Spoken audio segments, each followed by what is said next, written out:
The cards speak. Justice listens. Welcome to the unseen. Truth doesn't hide forever, not from the eyes that see. Spirits stir, clues awaken. Let the seeing begin. Behind every crime, a shadow speaks.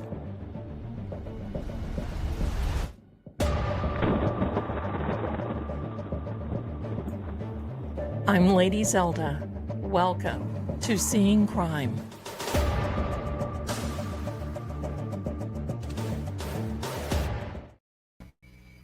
Hello, my darlings. How are you doing? Welcome to Seeing Crime. I'm Lady Zelda, and it is Saturday, June the 7th of 2025. Where have we been? We have ended week number 7 of the Karen Reed trial. Lots of things happening. I broke off my thumbnail, craziness, but I'm also going to say I apologize for being a little late tonight. You see, I had a particular little meeting today, and I thought I want to share that with you. You know, when Crash Daddy talked about Randy, what's his name? Reconstruction Randy. Well, he's got a cousin. He's got a cousin, and the cousin wanted to go out and get coffee. So this is what we did. We went out, we got a little bit of coffee. He comes, rescue Randy. That's it. Thank you so much. Thank you so much. Rescue Randy. Thank you.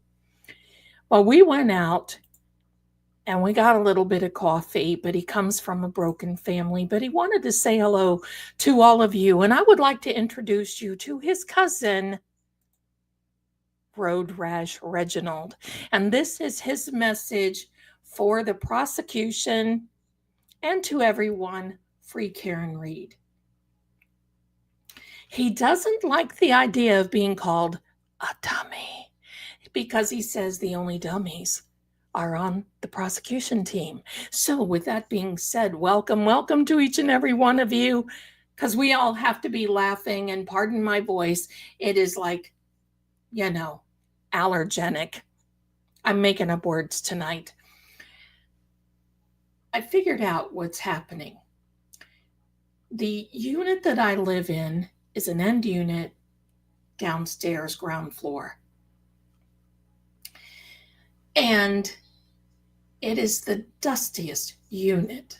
I mean, it is dusty. And I'm not talking about cat or any of that, because I have the little handheld vacuums and I have the little handheld blowers, and I vacuum and I do all this stuff. But it comes from, the vents are on the ceiling, and that drives me crazy. So that's a lot of it, because I have a little room that I keep closed off because we just don't use it.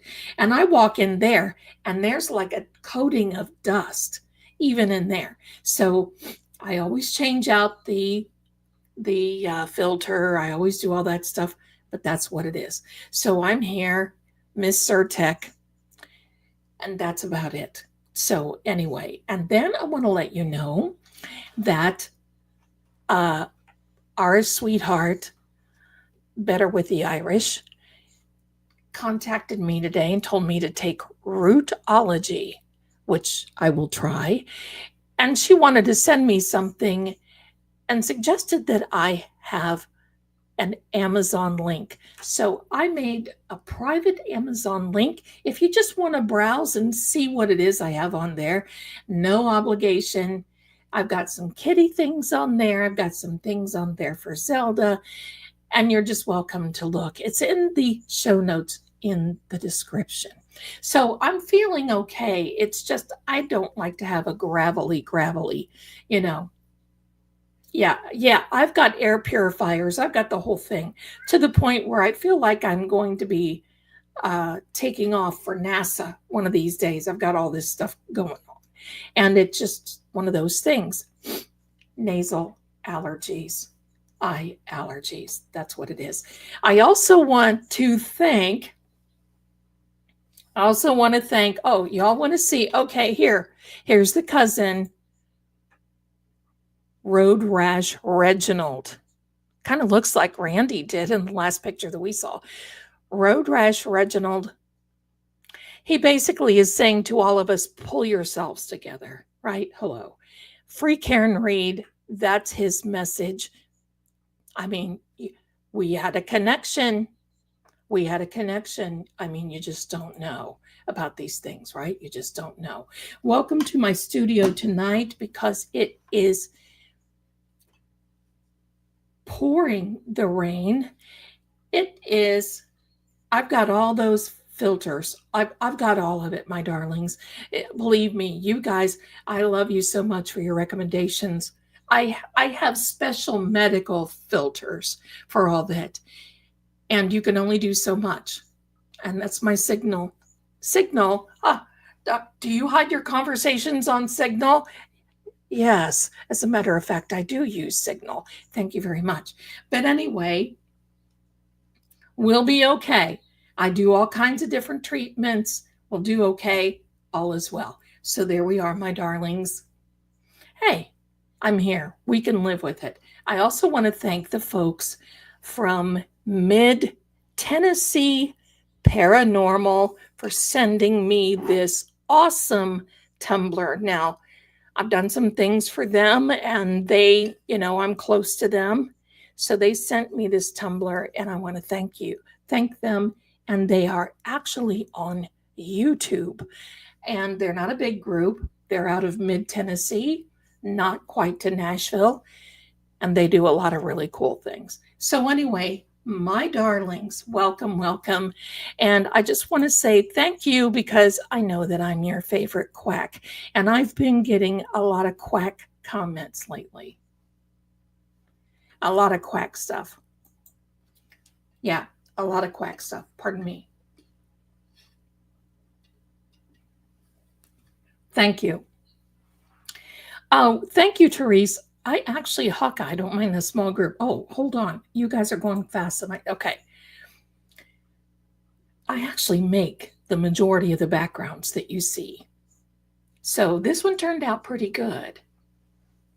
I'm loving it. So thank you so much. I appreciate it. So yes, I've been getting a lot of the quack things. And you know what else I've been getting? You people. Oh, I love that. You people. What makes you people think that Karen is innocent? What makes you people? I think I belong in that group.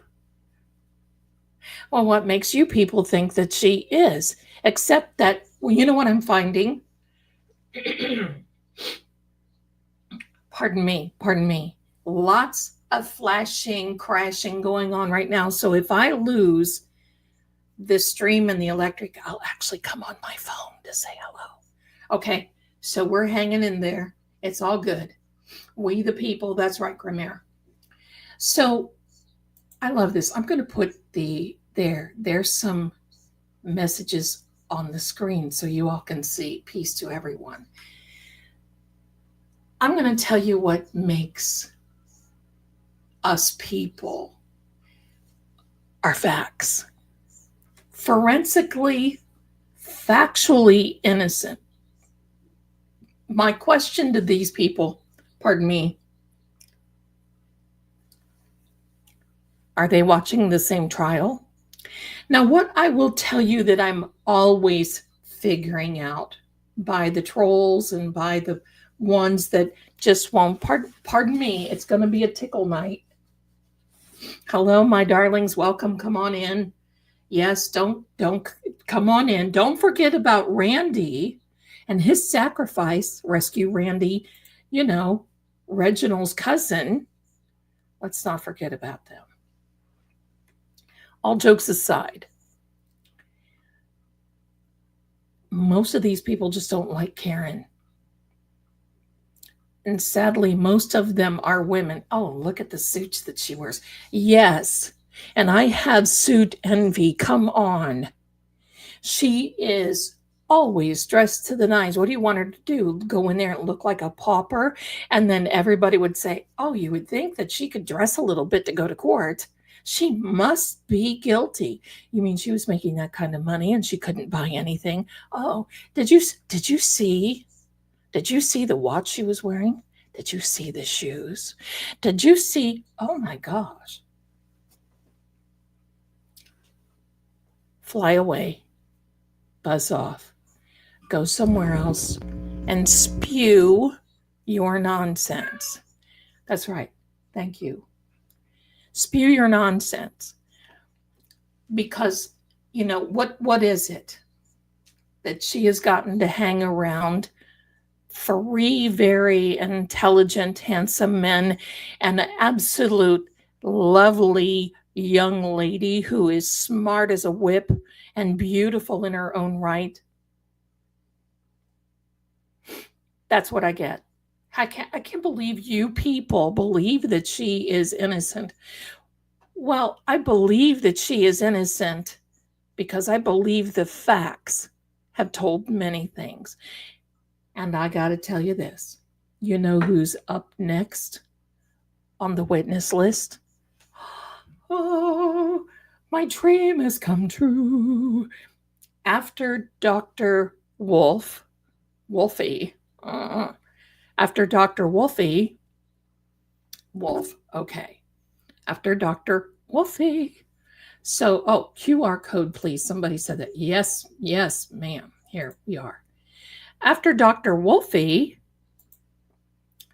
comes Dr. Andrew Rentschler, and then Dr. Elizabeth La Posada. Oh, yes. Hello. The moon is now, blue moon. Yes, the moon is now coming up because that is the Emmy that I want to see. Dr. Elizabeth La Posada. Oh, this woman will not take any crap off of Hank Pinocchio. I don't know about you, but I mean, here, let's just give him this. Sit down, demon. Thank you. I don't think that they're going to bring in a lot of these people. Now, I know I've made a lot of people upset by saying no to Proctor and no to Higgy. In any other circumstances, when we had a judge that acted like somebody and wasn't so factually biased, because every objection that Hank had on Friday was 100% sustained.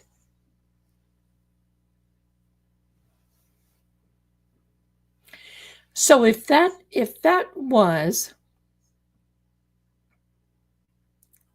we were in a better environment, then I would say bring out Higgy, bring out Proctor, and annihilate these guys. But I'm going to tell you, I think they're going to get their own annihilation. Something else is coming. Something wicked this way cometh. Because I'm going to tell you, I think the defense also knows this. So what they're wanting to do, and I get this,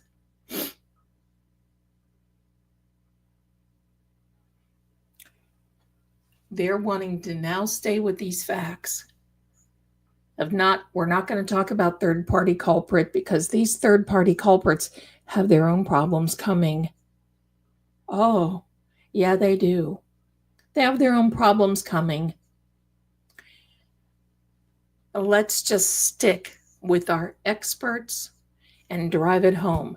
Listen, Sarge Barrows, Nicholas Barrows, hero What's that song, When a Hero Comes Along? Did you see how he marched right past these people from the Canton Police Department and went right into the... You do that when you're right, when you're on the right side, when you know the facts are the facts. He marched right past those Canton police officers who have been out there harassing innocent people. They do it because they can. They do it because they can. But I got a little surprise. A little wrench may be thrown into the gears. Are you ready, my darlings? Because let's go down the rabbit hole. My little sweetheart here, my little sweetheart, the intelligent rabbit, has invited us to go down the rabbit hole. And that I've done for the next 2 days, or for the last 2 days, and into today, because I wanted to share a few things. So here we go, my darlings. Here we go. Hear ye, hear ye. Welcome to the Paranormal Court. We are ready. Are you ready, my darlings? Now, all I'm telling you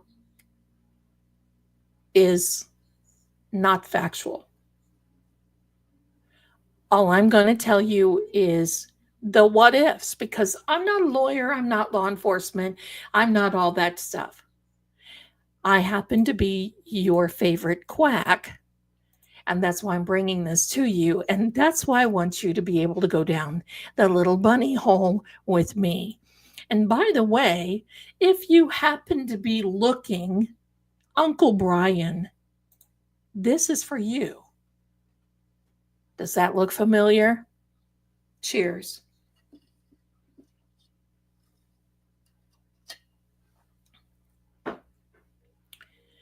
So there we go, my darlings. Oh, see, the throat is, you know what? I'm here. And the voice is clearing up. So what I have to tell you is this. Let's just suppose, because after Karen is found innocent and acquitted, we're going to have a lot to talk about, but there is a lot more coming, and we will talk about that. We're going to talk about paranormal, and I have a story to tell you guys because I saw Amanda in the chat talking about clowns. And I have a story that will just make you cringe. And it happened to me personally. And it's not about clowns. And to this day, I have a hard time. But first, here we go again. Paranormal Court. I digressed. Hear ye, hear ye. Paranormal Court in the House of Zelda is now in session. So here we go, my darlings. What if? What if? Now, I'm going to take you back a little further, not to the troglodytes, but not too long ago, with our sweetheart, Miss Sandra Birchmore,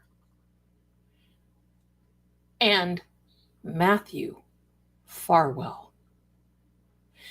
Now, the reason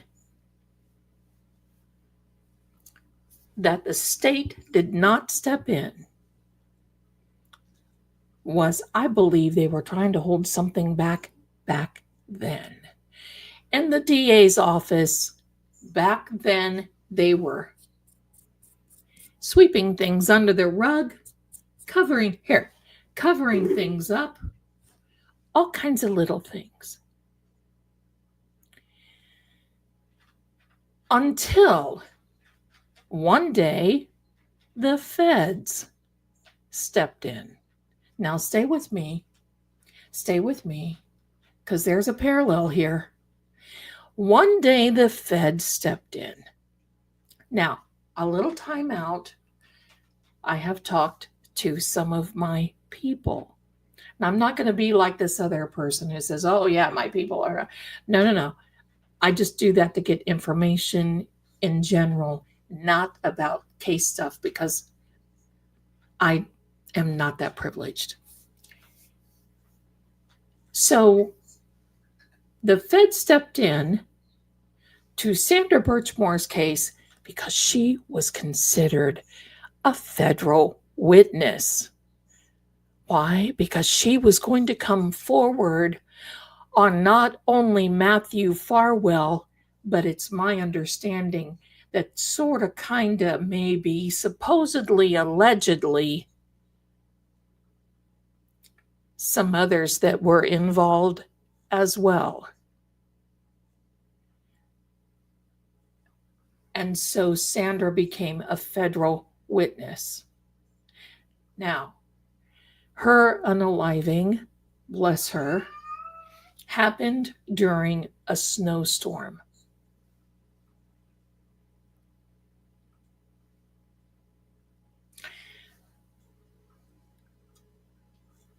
Let's go forward. All of a sudden, the feds advise the DA's office, at that time was Adam Lawley, District Attorney Meatball Morrissey, and David Yannetti, and said, we recommend that you do not bring this case forward to Karen Reed. And you know what? The state decided to do it anyway. Why would a state decide to do that anyway and not take the recommendation of the feds? Well, if they thought they could, supposedly, allegedly. Now, I've got to say this. I think the reason, possibly, that the feds were in on lurking around and interviewing so many people was because it was an understanding that John O'Keefe was involved as one of the good guys and had reported some things that had been happening in the good old town of Canton, Massachusetts. Now, some of you who brought this to me, I'm not the only one who thought about this. This just isn't my thing, and that's just the way it was.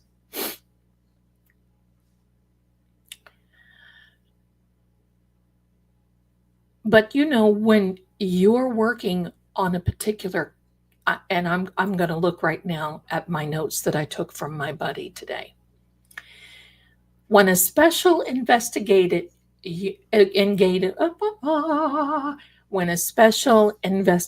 unit is put together, in which it is my own understanding that John was possibly a part of,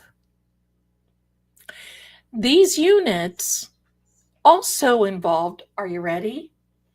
Gang-related task unit forces, internal affair-related forces, racketeering forces, corruption probes, and listen to this, it can even include certain FBI, DEA, and ATF agents. Who do we know that's an ATF agent who has been very closely linked to the chief of the Canton Police Department, allegedly, supposedly? And then a particular first, now be careful what let's say in the chat, okay? All right, let's be careful, because this is getting, you know, we cannot say certain things. I'll get demonetized. So Let's fast forward a little bit. So a particular girlfriend of perhaps one of these investigators got a little tired one day, and she decided to text one of these ATF agents and had a little, I don't know, less than a fling.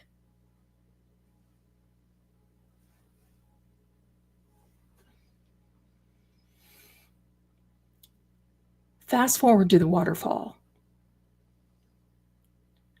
What if Higgy found out that John was investigating something else? And what if that is what made him so mad? What if that was the reason he wanted to see John at 34 Fairview? I mean, after all, a blizzard worked with Sander Birchmore, so they thought, because at that time, Matthew Farwell had not been charged with any crime. And the DA's office had no intention. And we also know that Gitmo Garino, Nicholas Garino, skipped over 35,000 very important texts between Matthew Farwell and Sander Birchmore. Just skipped over them. So what if, because now I think we might be able to possibly sort of kind of touch on this just a little bit. Now that we're close to Karen getting acquitted, I want you to think about this for a second. Could this be one of the reasons that they're not bringing Higgy Baby and Proctor and Brian Albert and Colin Albert to the stand? I mean, I heard that actually the feds went back again to talk to Jen. Now, I'm just here to say, what if? What if? What if that were the case? And once again, they thought the cover-up in the blizzard worked for Matthew Farwell. Why wouldn't it work on over here? The nor'easter coming in. Think about this.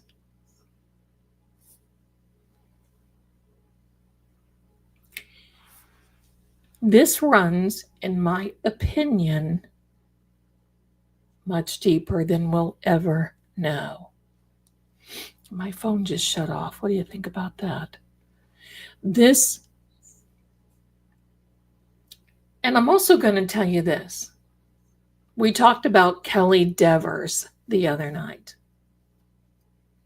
All right? It's my understanding, you probably heard this elsewhere too.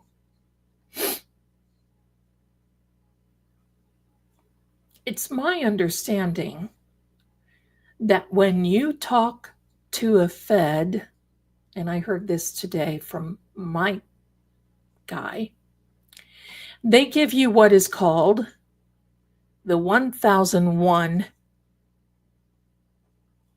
advice, basically. Meaning there's 1,001 ways that you can perjure yourself, and if you do it on purpose with the feds, they're going to nail you to the cross. So we have all these people all of a sudden having selective amnesia, selective dementia, memory losses, selective what? What? Hold on a minute. Wait, what? All of this selective memory happening. Police officers.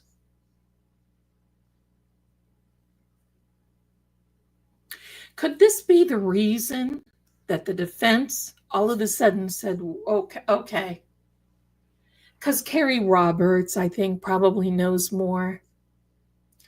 Jen's other sister that was taking notes about the plan most likely knows more. Thank you very much, Sue. It is false memories. That's correct. It's the Fed statute, 1001 warning. And that's what they give you. That's what they gave Kelly Dever. That's what they gave Jennifer McCabe. That's what they gave all of them to whomever spoke to the feds, got the 1001.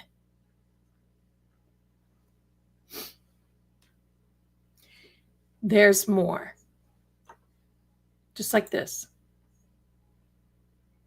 Do you remember in the last trial? In the last trial, when Brian Albert was shown this picture, for those of you who do not know, this is the bulkhead of 34 Fairview Road. The bulkhead of 34 Fairview Road had some things that were changed. And if you saw in the last trial, Brian Higgins went, when Alan Jackson said, do you remember this? Do you know what this is? Why would the defense show something to a witness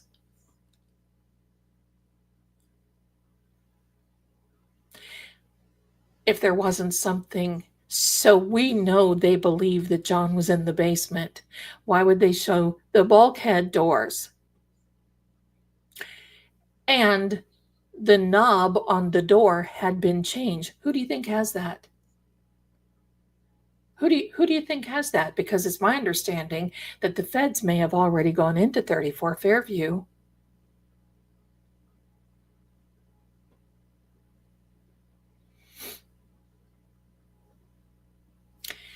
Because when I saw that, because, I was a late bloomer, okay? I've not been, you all know so much more than what I do, definitely, about this case. And I have dug and dug, but I dig on another level, and I let my intuition take me to where I think I need to go with my little sweetheart here to go down the bunny trail.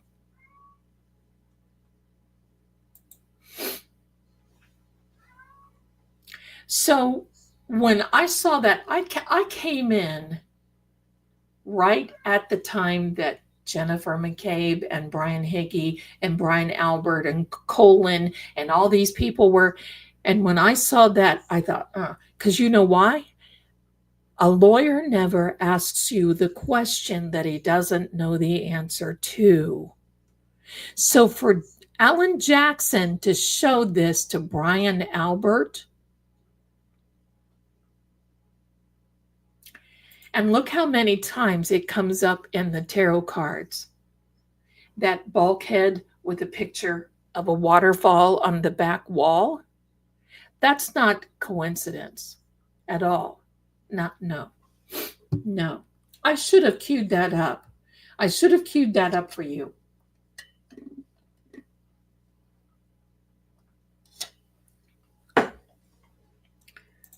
Right, my darling, unless you're Brennan. Listen, when this is over, I hope Karen moves.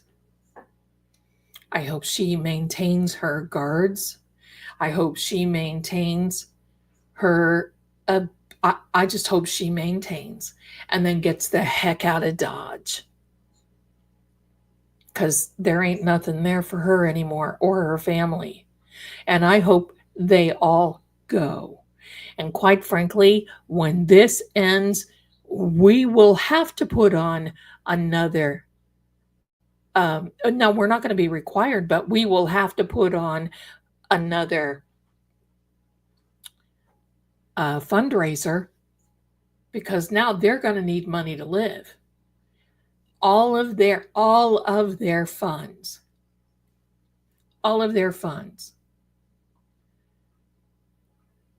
are gone. I mean, think of it, Karen's house.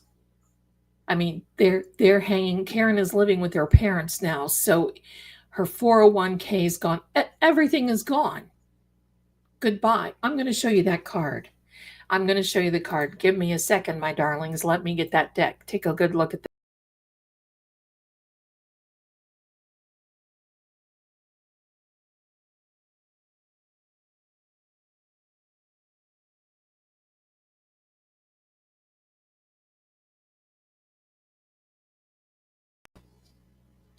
Okay, I'm back. Thank you. I'm going to show it to you. And guess what? It was the third in the deck. Here we go. Are you ready? Look at the back. Look at the back. That is actually a window with the waterfall in the window. This is actually the judgment card, which I call the discernment card. Now let me put this up side by side for a second. Oh, it won't do it. Hello. Where are you, my darling? Where are you? Add to stage. There we go. Take a look at that.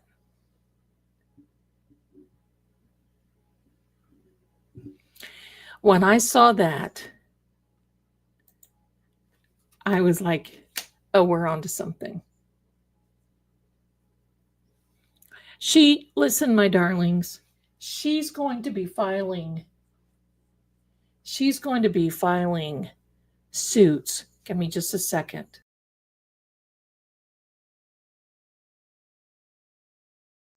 All right, thank you. She's going to be filing civil suits like there's no tomorrow.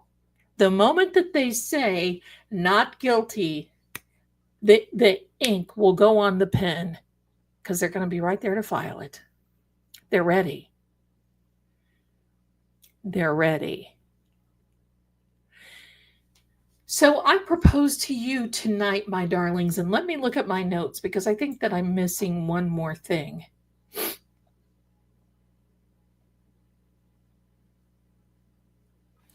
And yes, this is another thing that I want to share with you. Just because Helena Rafferty, which is the Canton Police Chief until what? She's retiring next month in July, whenever, not soon enough, pardon me, not soon enough. She came out and she said, oh yeah, the feds, no, and it's over. They've closed the case and no charges have been filed. Well, do you think there's only one investigation, Helena? Maybe they did close one investigation, but there may be 2 or 3 more that they didn't close, or there may be another one open. Listen, I've worked in, you ask the LV cops. The lawyers know, but ask the cops. They're given a license to lie legally in order to get the information that they need when they feel there's a crime being committed.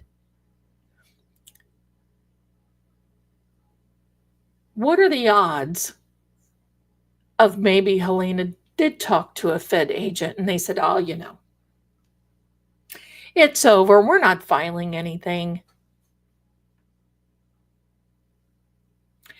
I would have laughed like crazy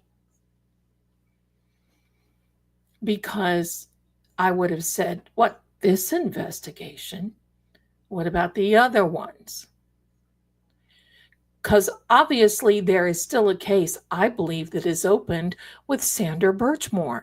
Can't tell me that they're not coming together. because it's the same DA. And you can't tell me that there's some racketeering and all these other things, in my opinion. Now, I'm not a lawyer, so ask our police officer friends.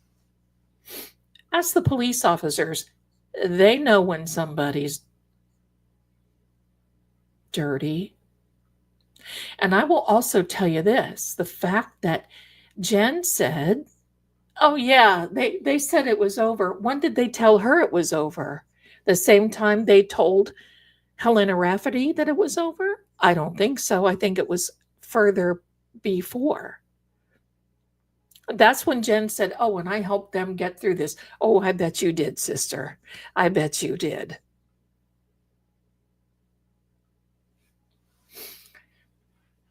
The feds know when they're being lied to. And I will also tell you from everything that I know from other people who have been involved with all over, that when it's like a roach motel. You get in and you never get out because your name is put on a watch list. You're in the system. It's my understanding. And anytime anything ever comes up, boomola, your little name comes up. And that's the whole thing. And they think this little thing like, hello, rescue Randy and all this other, come on now, come on. Let me show you what they really think of Canton. This is what they really think. Ready? Welcome to the law firm of Dewey, Cheatham, and Howe. That's exactly what this is. That's what they look at them. Seriously. They look at this group here. Dewey, Cheatham, and Howe. Look at this. Look at Humpty Dumpty sitting on the wall there in the middle. Sitting there as though he's just this little bump on a log. Poor little Lolly. He has his own problems because I'm going to tell you, I believe. Do you remember? Do you remember in the last case, Sergeant Barrows, and I forgot to mention this the last time when we were talking about Sarge because he's just so overwhelmingly perfect in this. Remember on the stand when AJ was saying something to him and he said, well, nobody asked me? Why? Because he was in the last case and it was Adam Lally that was talking to him. Think about this. Did Adam Lally hold him back from saying what he should have said? Remember what Hank was telling Dr. Wolfie? Ooh, Wolfie, Christ Chatty. Why didn't you pipe up and say this if you thought that there was something or other? It was up to you. You should have said that. No, it's not up to you. If you try to interject anything, a lawyer and a judge will stop you in your tracks. Hello. We know, we've already seen that. Lolly's got a lot to answer for. Lolly allowed an inverted Sallyport video into evidence and made us all think that that's what it was until it was caught that they saw some writing on an old police car. Hello. Cheryl, my darling. Zelda, what do you think about this and Birchmore case taking place during blizzards? Right.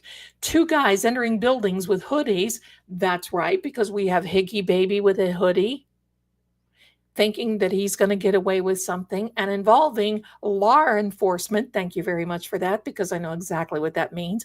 Law enforcement cover-ups. In my opinion, it's very eerie. And in my opinion, your opinion, may be very true. I'm just gonna tell you this. I've always said it. I wish we would see the feds just burst into the courtroom and say, "You're all under arrest. All of you, just here. We're going to all corral you in a little circle in the middle of the room. We have silver bracelets waiting for each and every one of you. Here you go. Arms out front or arms in the back. Which way would you like it?" But that's not going to happen, because they're going to wait for this to be done. And then we'll see. I don't know if you've ever seen those old crime movies, the what is it? The Perry Masons.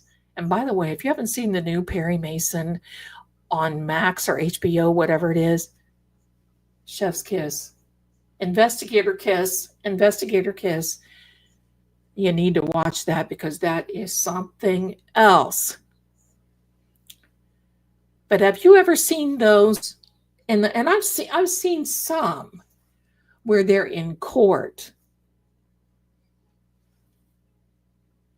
And they say, "Oh yes, and this and this and this one will be," and they allude that the decedent will be walking through the back of the courtroom, and everyone turns in anticipation to see the unalived guy walk in. But who doesn't do that? The ones that unalived him just sit there stoically, because they know it's not going to happen. And they know right there, implied consent. Yeah.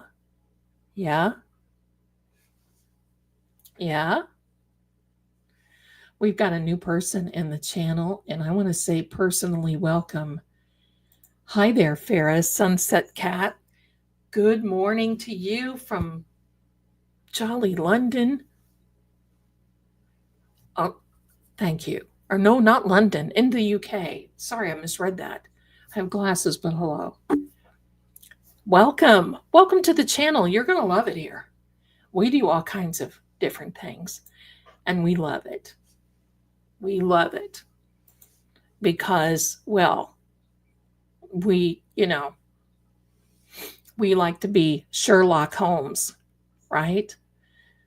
I wouldn't even mind, the Dr. Watson role. Well, and Kim, yes, Lincoln lawyer. Yes. His Pi Cisco was amazing in that series. Yes. Pi. I call it a pie. Pi Cisco, for those of you. But you want to hear the other one on Netflix? Ginny in Georgia takes place in Massachusetts. That's a good one. I like Ginny in Georgia. So there's a lot of things. Let me look here at my notes just for a moment. And here's the other thing, okay?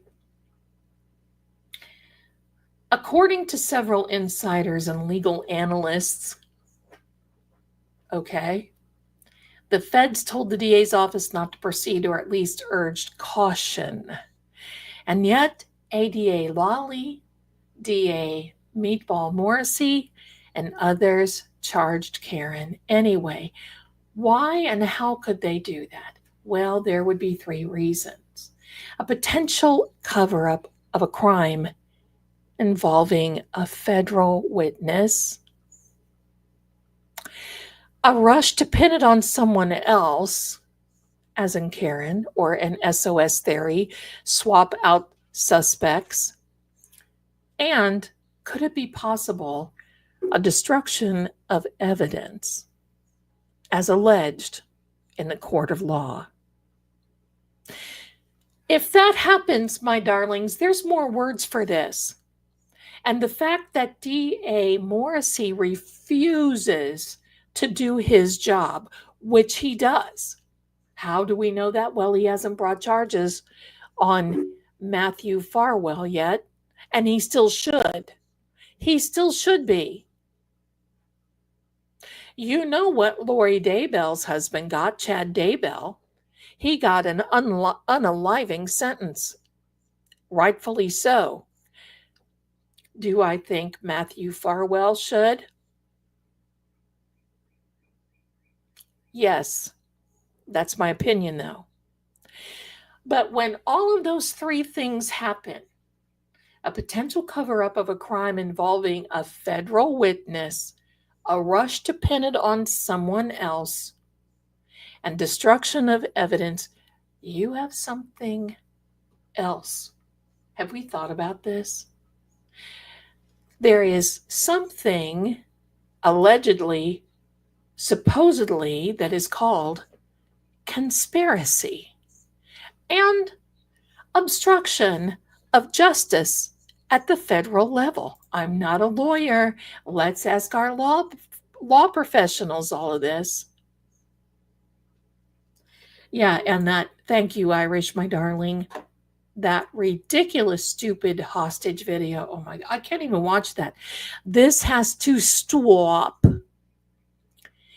Kim, we're going down. What I'm doing today, since we're almost done with the Karen's case, praising Karen, I decided to go down the bunny trail, lovingly referred to as the rabbit hole. And I'm asking the what ifs. What if this is why a certain ATF agent that we all know had a more involved thought process than just Karen? Now listen, I've been around 100 years, well, almost. And there are certain female and parts of the anatomy that can pull a ship. And wars have been started over females. But this goes a little deeper. This goes a little deeper than just starting a war over a certain particular female anatomy. Because when you think about it, I know when you think about, let's be careful in the chat. When you think about it,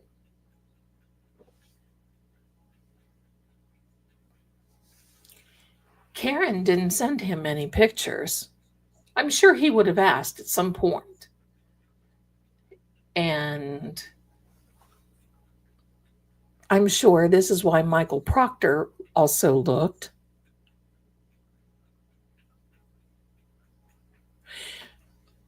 But what if? What if?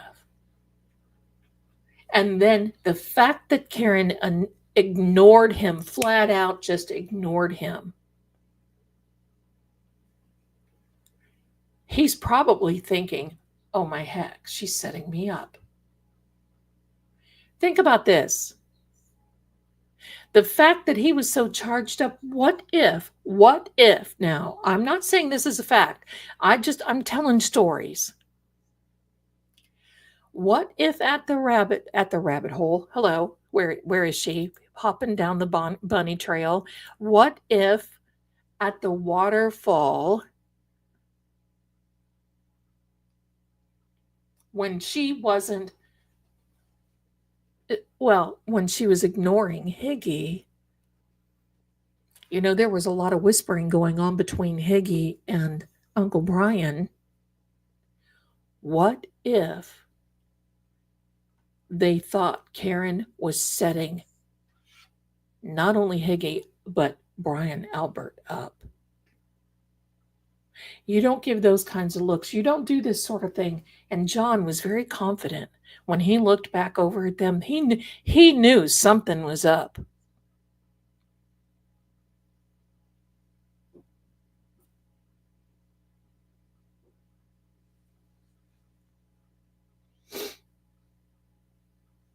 I'm not the only one thinking about this. I'm not going to take credit for it because, well, there's no credit to be given. As far as I'm concerned, And I wanted to talk to you about it for a while now.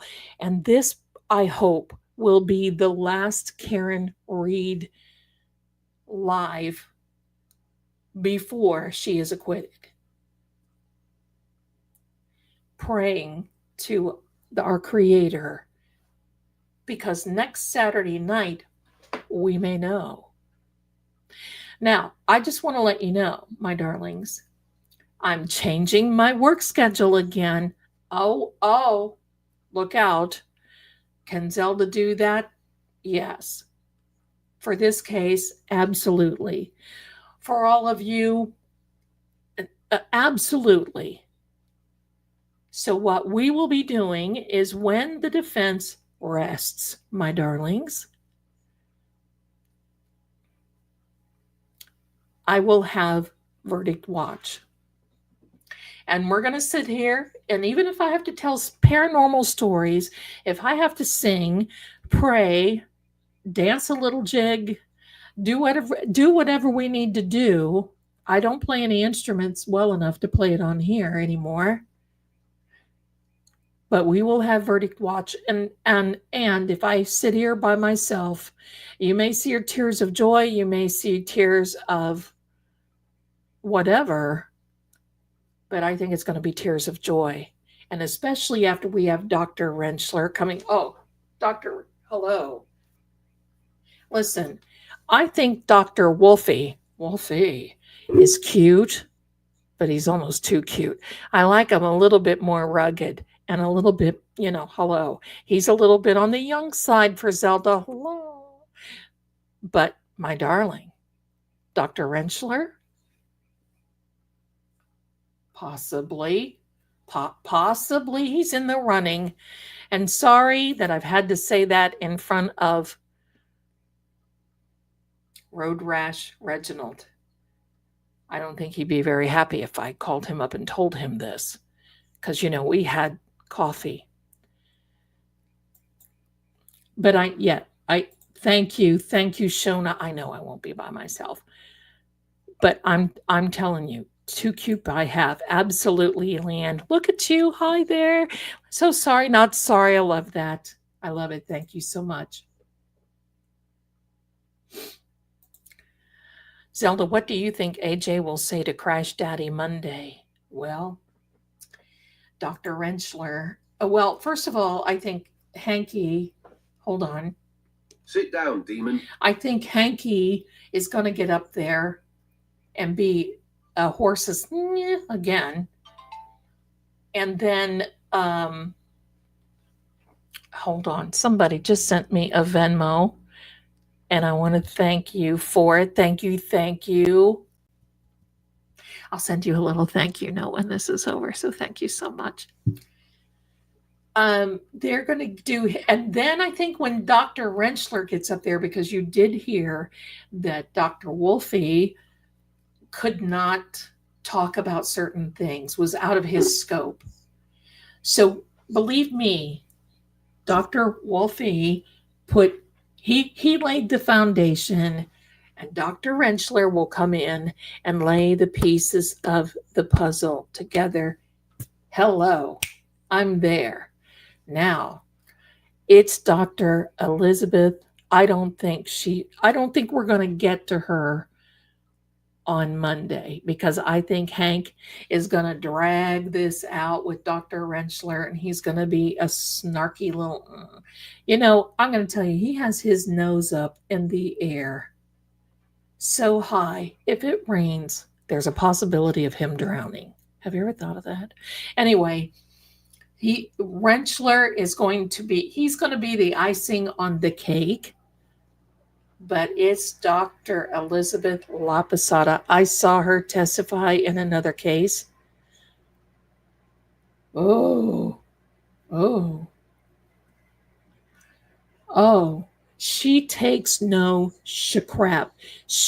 For those of you who do not know her, she is another ME. This is what she does, is review cases.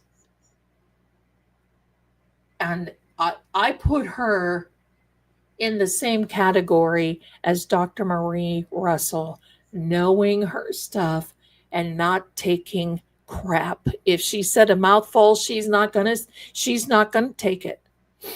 I love it. Oh, I love it. And I'm going to tell you this. I've always said you can have the best lawyers in the whole country, in the whole world, but you're only as good as your judge. And the fact that this defense team has held their own during this time, investigators kiss. I say investigator because I am a tarot investigator.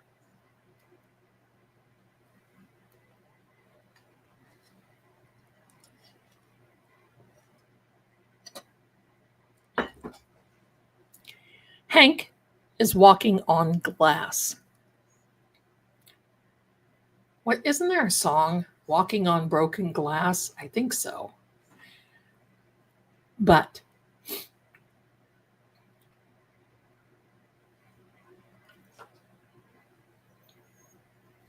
yeah, I mean, these people and the fact, just wait. The fact, did you see? I mean, here, listen to Hank spew his crap out to Dr. Wolfie. Oh, here, over here, look here. Who do you think you are? He's lucky I'm not. I would be saying that. Who do you think you are, Mr. Big Stuff? Who do you think you are? Annie Lennox, the star is yours. Thank you, Annie Lennox. That's right.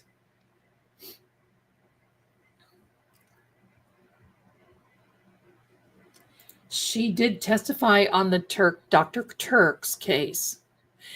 And boy, oh boy, they had an ADA, a general there that was just throwing shade at her. I mean, shade after shade after shade. Now, he got sentenced, in my opinion. It was a little bit on the light side. Hello. But at least he got sentenced. But he did a lot more than what Karen could have ever thought about doing. I mean, there's zero comparison. And they gave him, what, 7 years? And he admitted it, tried to hide his wife. Ugh, that was a messed up case. But Dr. LaPosada, she pounded it home with this general from the same DA's office. Looking forward to that. Looking forward to that. Well, here's the thing. Here's the thing, my darlings. I heard from this other lawyer, Larry. I can't remember his last name, who talked about being in the courtroom and seeing the judge. I mean, seeing the jury, not the judge. He said that they all look like they're around 30 years old. Foreman, that's right. Thank you very much. Larry Foreman, the DUI guy, that's right. I like him. He's our people. Larry Foreman, I love it. I was so glad when I saw him in court yesterday. I was like, oh, yes, we're going to get a good report. But he says that the jury looks around 30-ish. So pardon me.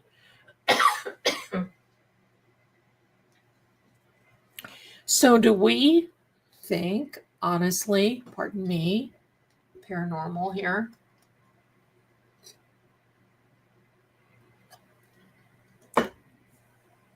Yes, and Aiden Carney was there too. Love it. So do we really honestly think that these jurors are not going to be tech savvy, that they're going to believe that all these butt dials happen back and forth? First of all, a lot of people now don't trust cops for this reason. And it's very sad because we all know cops that were just wonderful.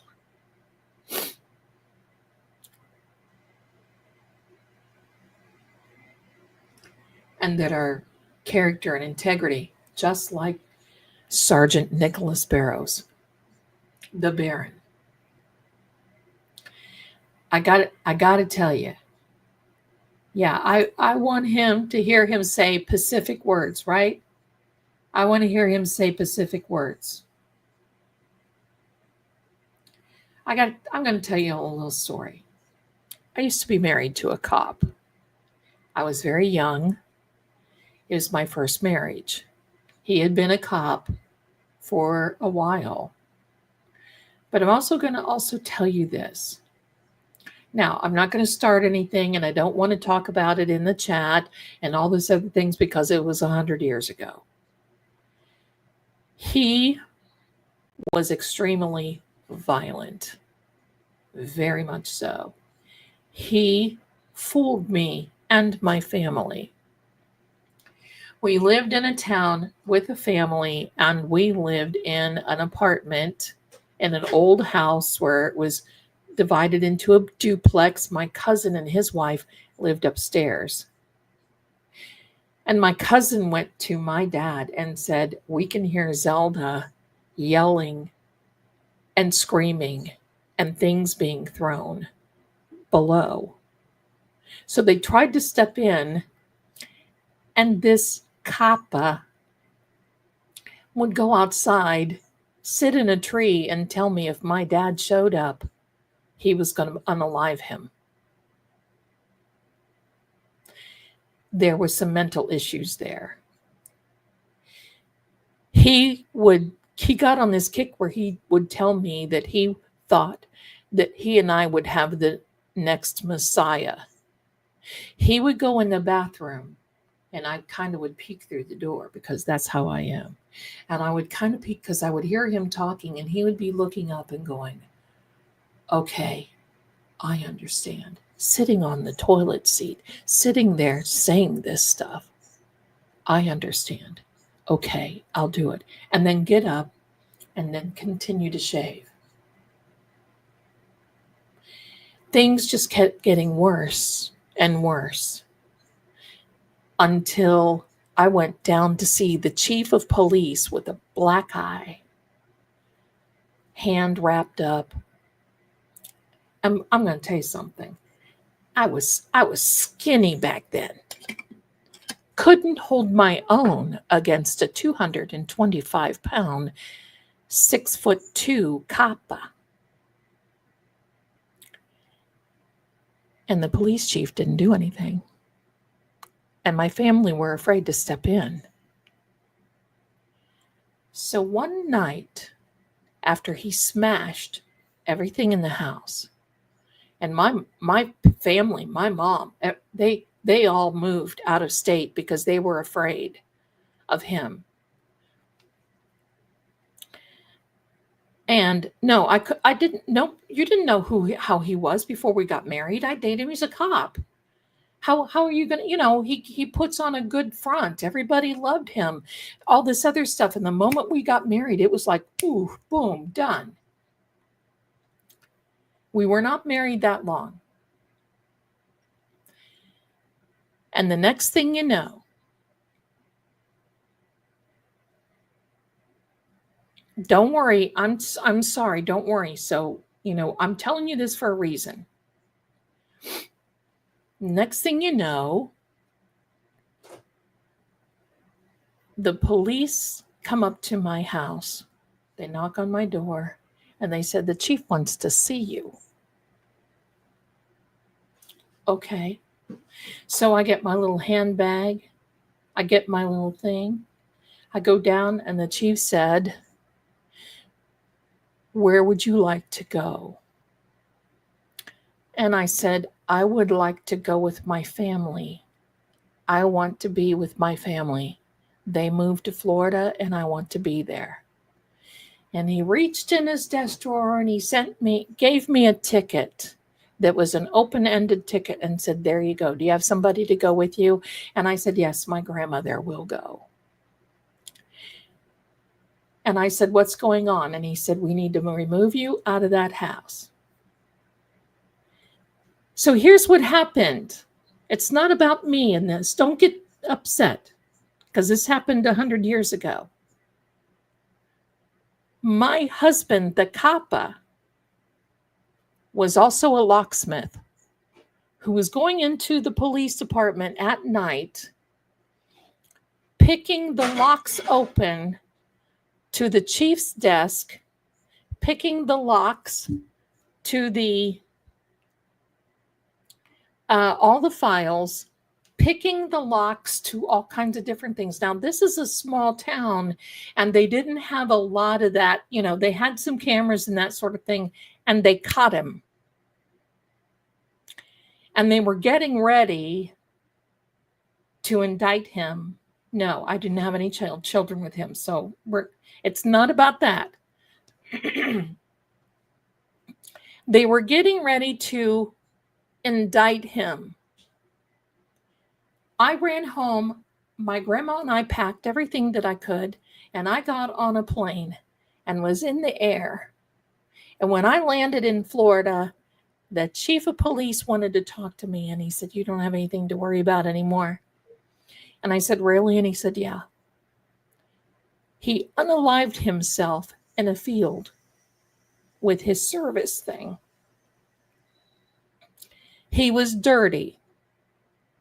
And this whole thing was a big cover-up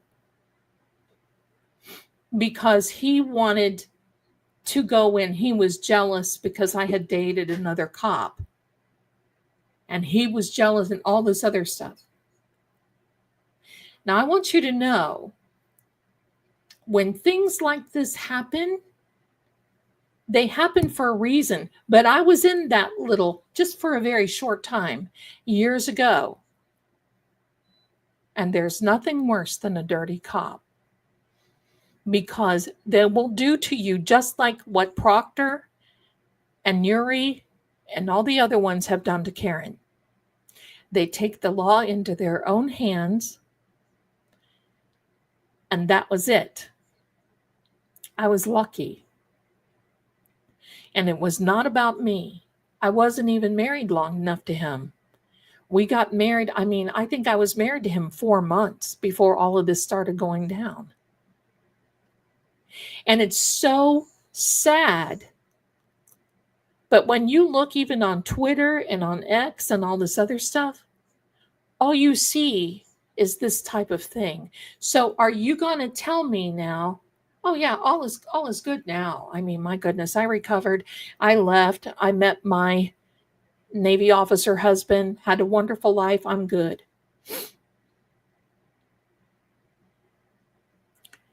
But I got to tell you, paisanos, I have to tell you, they're being watched. Just like that police chief that called me and said, look out, it's okay. We're going to indict. Because I'll tell you why. They allow it to go on. Because they need absolute, concrete, brick-driven evidence. Because when they indict and they arrest, they need it to stick. They don't want anybody walking because of a technicality. And believe me, when the feds indict and convict, it sticks. And if they want you, they'll find something. But they've got to make sure that they can get it to the point where it's true, they have proof, it's factual, and it sticks. Just like Matthew Farwell. That, Amanda, thank you so much. This is why the feds have a 98% rate. They are patient. That's right.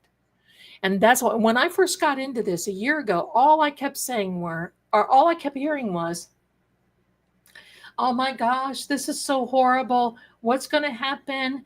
This is all this stuff, right? All this stuff. And I would say the feds aren't coming right now. Feds aren't coming right now. They're not going to come, because if they came in prematurely, it would have triggered all kinds of other little things. And they have to allow everybody to go through this. You know why? Because just like I said a little bit ago, in my opinion, ask our lawyer friends, could this be conspiracy?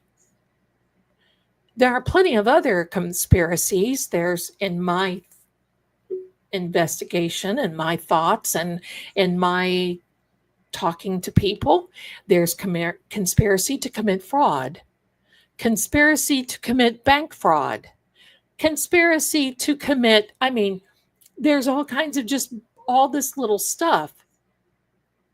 And it's just like, I want you to think about this as in Al Capone.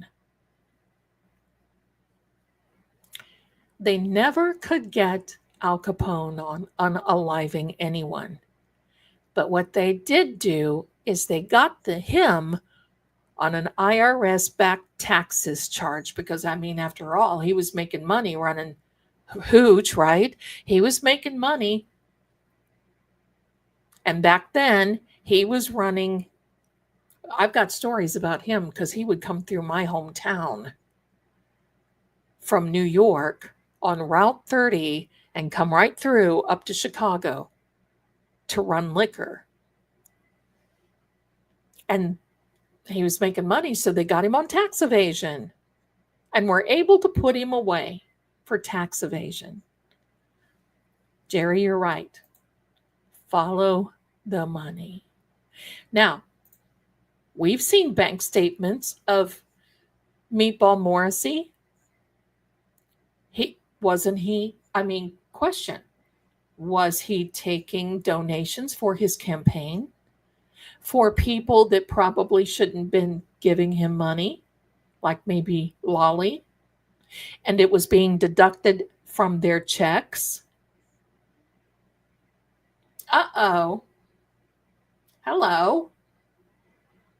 So thank you. Hold on. Got another. Christine, bless you, you little sweet pea. Thank you so much for giving me that little gift. Thank you. I appreciate you so much. That little Venmo. Thank you. That keeps me in Dairy Queens. Now, I didn't mean to get this, right? It's not about that. It's about it's about reality. People are ugly sometimes. People can be extremely evil sometimes. And that's what this is all about. Born a Hawkeye, my darling. Look at you, beautiful. Hello. What about missing evidence that can be converted to cash on the street? Absolutely. Higgy may know a lot about that. He certainly may. And take a look at that waterfall video when you can again. That waterfall video when you sing, it's like hanky. I want to ask Dr. Wolfe and Dr. Rentschler, how much torque, what's the physics on holding back 275 pounds of pure poop and the waterfall from beating up John? That's what I want. What's the physics on that one? Hello. And when you really get into the physics, the kinesiology of this, hello. See, these are the one thing, they've got Newton's law, right? Dr. Wolfe talked about Newton's law in court yesterday. But one thing, let's take this back to the troglodytes. Where did Newton's law come from? It's a universal law. Whatever is in motion stays in motion. Whatever is in rest stays in rest. It's Newton's law is a universal law. Hello, laws of attraction, laws of manifestation, physics. This isn't magic. It's quantum physics is what this can be. Hello, let's just, where is she? Where is she? Right here. Hello.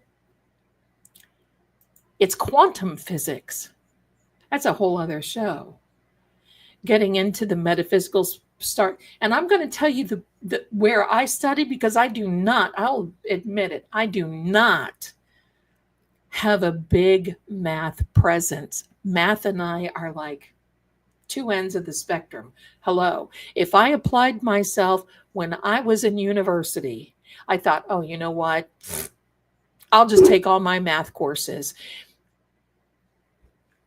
and get them out of the way. I would call my lawyer. He will attest to this. And I would be crying. Oh my God, you've got to help me with this. I cannot take this. I don't care. And he would say, well, this is easy. All you have to do is this and this and this. Well, it wasn't that easy for me. And I said, look, I talked to my prof and I said, look, just give me a D so I pass the test and I'm out of here. That was a long time ago. But my side of the quantum physics and metaphysiology and all that is kinesiology. Energy. Let me tell you a little bit. Let me tell you, for all of you who have really wonderful people around you, that you can do this little thing here. Okay?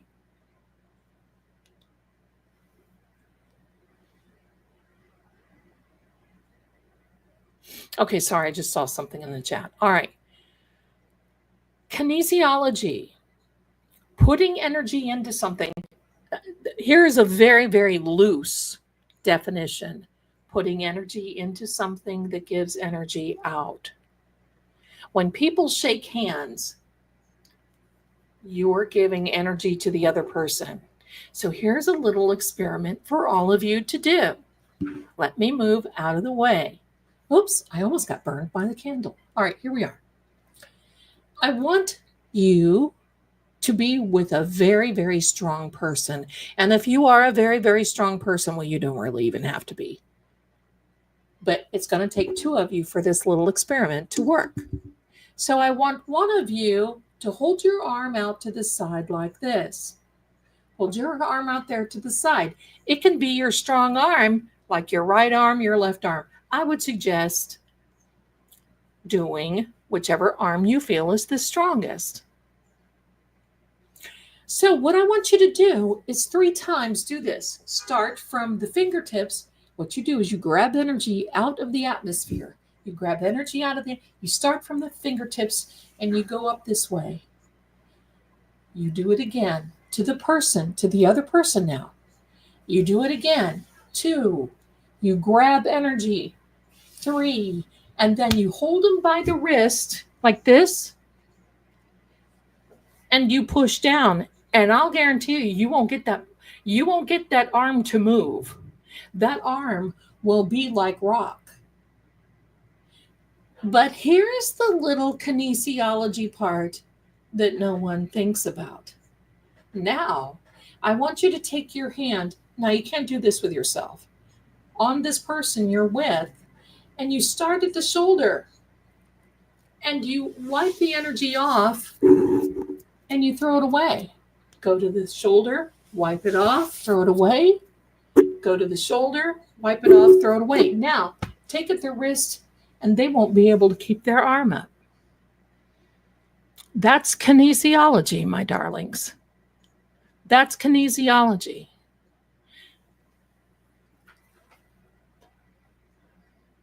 That's why when I meet you, I really won't want to hug you, not because I don't love you. I don't shake hands with people because you don't know what energy is going to be deposited. and especially now in these days.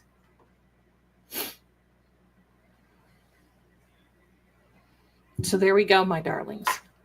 That's pretty cool. That is kinesiology, kinetic energy, all these things. I bet you if you go with Annie, that's an excellent question. What do we do with ourselves if we are alone to get rid of bad energy? Well, I'm going to tell you something. That's a whole other show.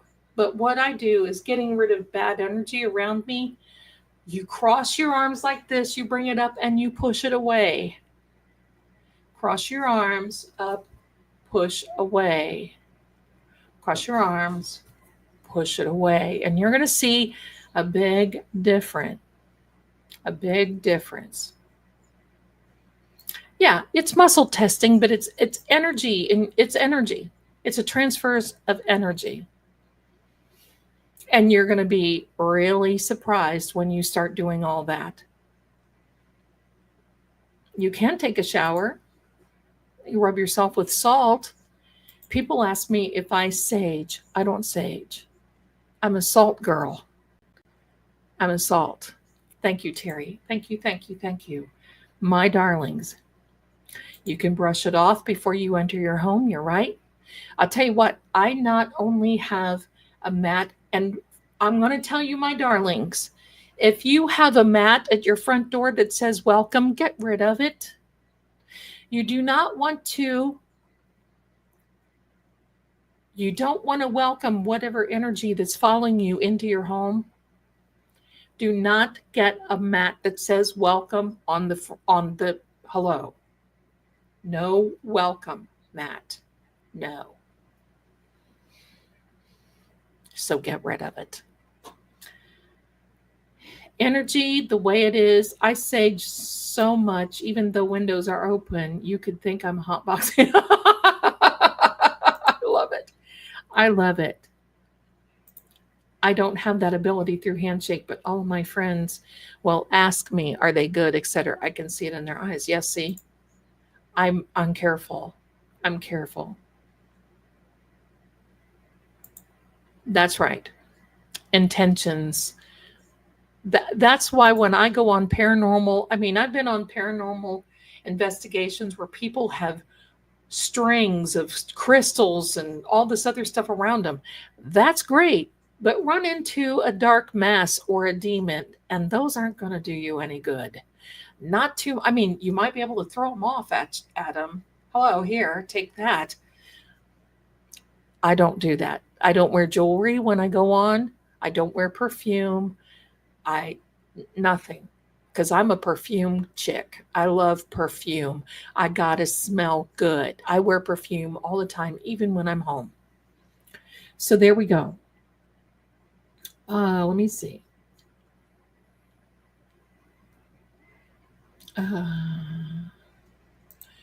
Yeah, standing stones work meets all kinds working in ER, I can bet. That's another thing that you can do. That's another thing. When I was really into this heavy, I could put my hand over jewelry. I could put my hand over. Now I can feel a force field right here. But it takes a minute to get to that. And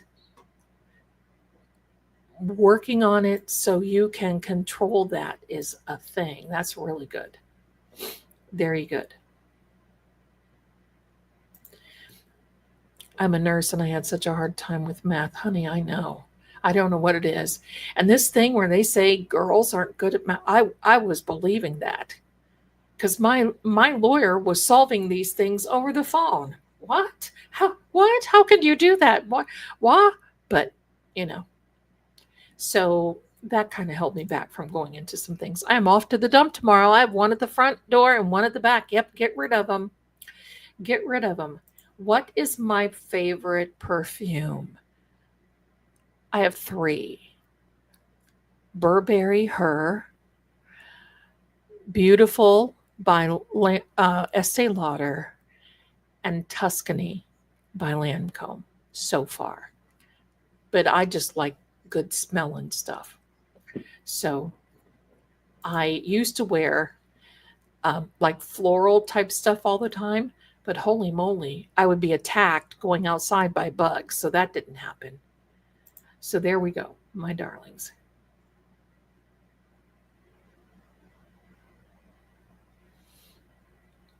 Let me see.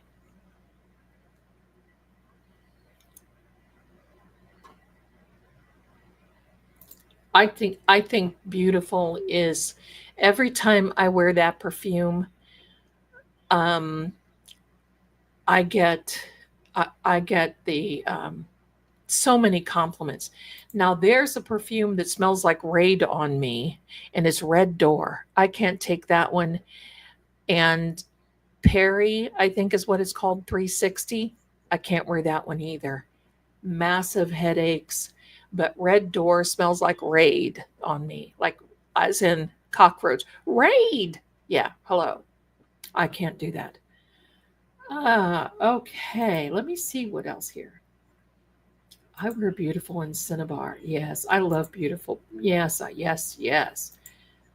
Mystery. I love beautiful. Yes. Midnight Romance by Michael Kors.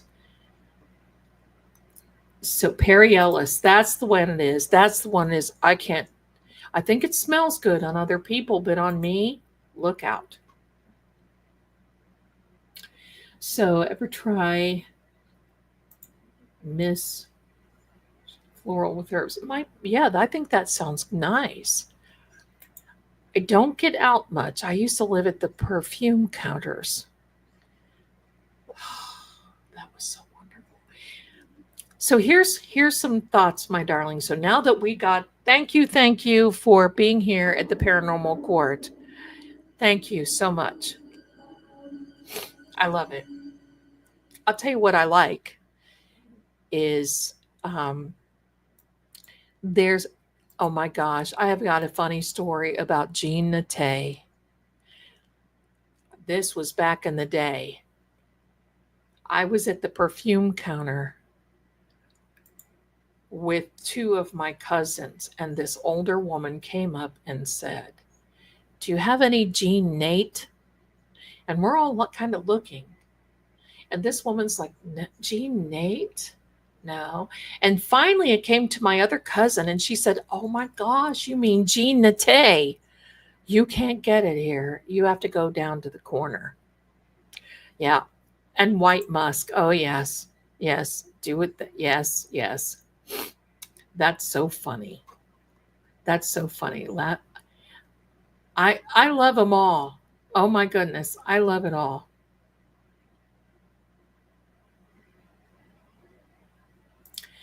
God forbid. I love it. Look at you, my darling. I was just listening to Maya Angelou. Yes, I love that the other day about salt. Can't explain what she said, but it's true about salt is in the Bible. It is. Salt is a it cures and it preserves. She said, "Put salt across your doorsteps in your house, etc." Yes, I'm a salt girl. And there's a little poem that I always say, and it is ready. You want to write this down? Salt doesn't hurt. Salt doesn't lie. Salt will only purify. That's my gig. Samantha. Hi, darling. I love that touring cap. Fragrant merchandise, your own creation. I'm not always sure what emotions and feelings are mine. I think why people are weird around me because they know I'm sensing. I love it. I love it. I subscribe to Scentbird. Oh, that was a mistake. About went broke because I just love perfume. I mean, that's just the way it is. I've sprayed my bedroom. I'll put it on after I have a shower at night. Go to bed. I mean, that's hello. That's just the way it is. Yes, I salt. Thank you, Elizabeth. I salt my doors, my sinks. Don't forget to sprinkle salt in your sink and your drains. Kelly says the perfume counter at the mall I went to always carried coffee grounds to smell in between scents after being. Yes. That's a good thing, isn't it? Mademoiselle. Chanel was one. They replaced number 5 with Mademoiselle, and that was a long time scent for me too. So I forgot about that. Thank you for bringing this up. Oh, you love this channel. I wrote that as Chanel.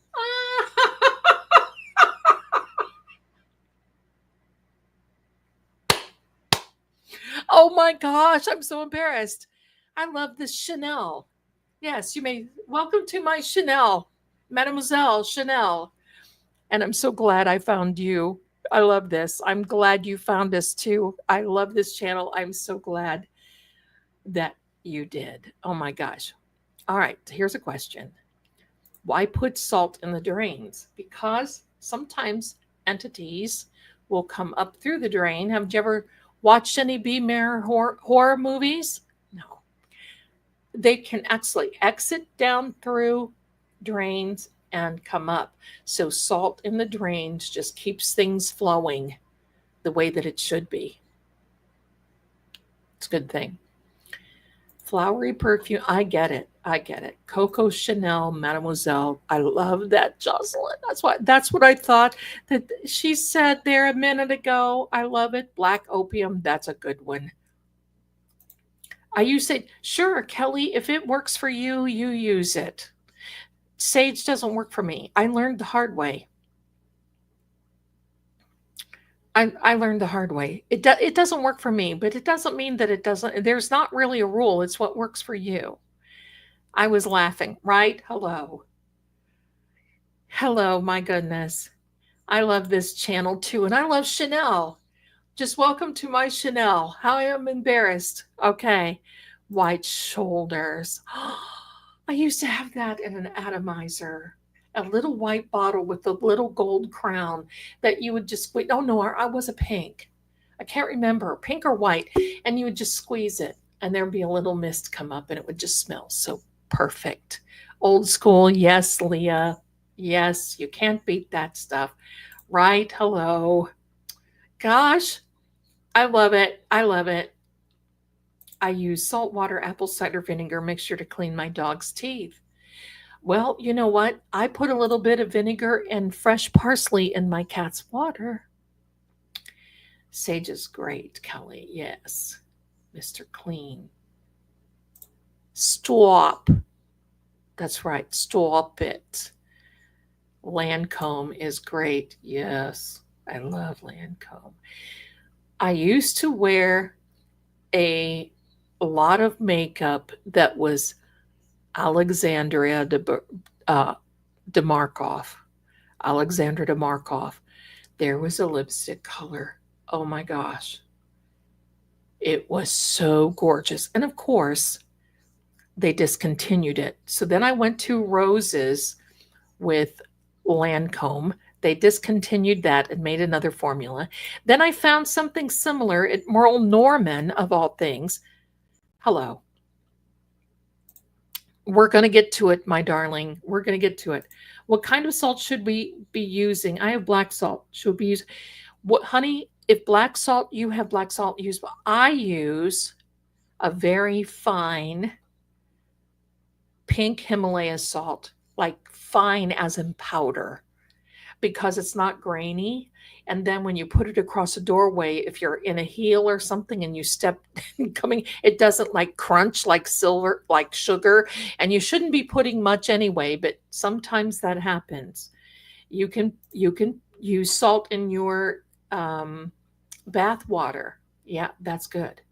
How did I get a crown? Well, because Kim, you are participating. And I just want you to know, to all of those who are getting crowns, welcome to the kingdom. I'm your host, Lady Zelda. That's why you're here. You're in the kingdom. I love it. I love it. I love Trésor. Oh gosh, you guys, don't get me. I'm going to have to go to the perfume counter now. I'm going to have to add that. I've got an Amazon link in my description. I'm going to have to go add some perfume to my Amazon link now. No, I'm just kidding. I have so much perfume and I need to. Liz Claiborne was a real big one with me for a little while. My Angelos also said salt under your bed mattress and grandchildren protect them. Absolutely. Absolutely. Salt is my go-to. Zelda, my amazing, talented baby who loves your show, is talented turning reader, turned 25. Well, we have to sing happy birthday. She's a talent. Oh, wow. Wonderful. Well, we love that she's here. Ready? Hey, everybody. Happy birthday to you. Happy birthday to you. Happy birthday, dear daughter and baby and talented reader. Happy birthday to you and many more. Happy birthday, my darlings. So glad that you are celebrating with us. I love it. I love it. Thank you. Thank you so much for being here. That makes my century. I never wore perfume, soap, and non-scented lotion or cocoa butter. There you go. Well, there is a bath. Oh, shoot. I can't even think. I think it's Vitabath. Don't get me started on the original scent of Vitabath. If you've never tried it, hello. Sometimes it's hard to get, but hello, it's fantabulous. Vitabath. Vitabath. It just smells so good.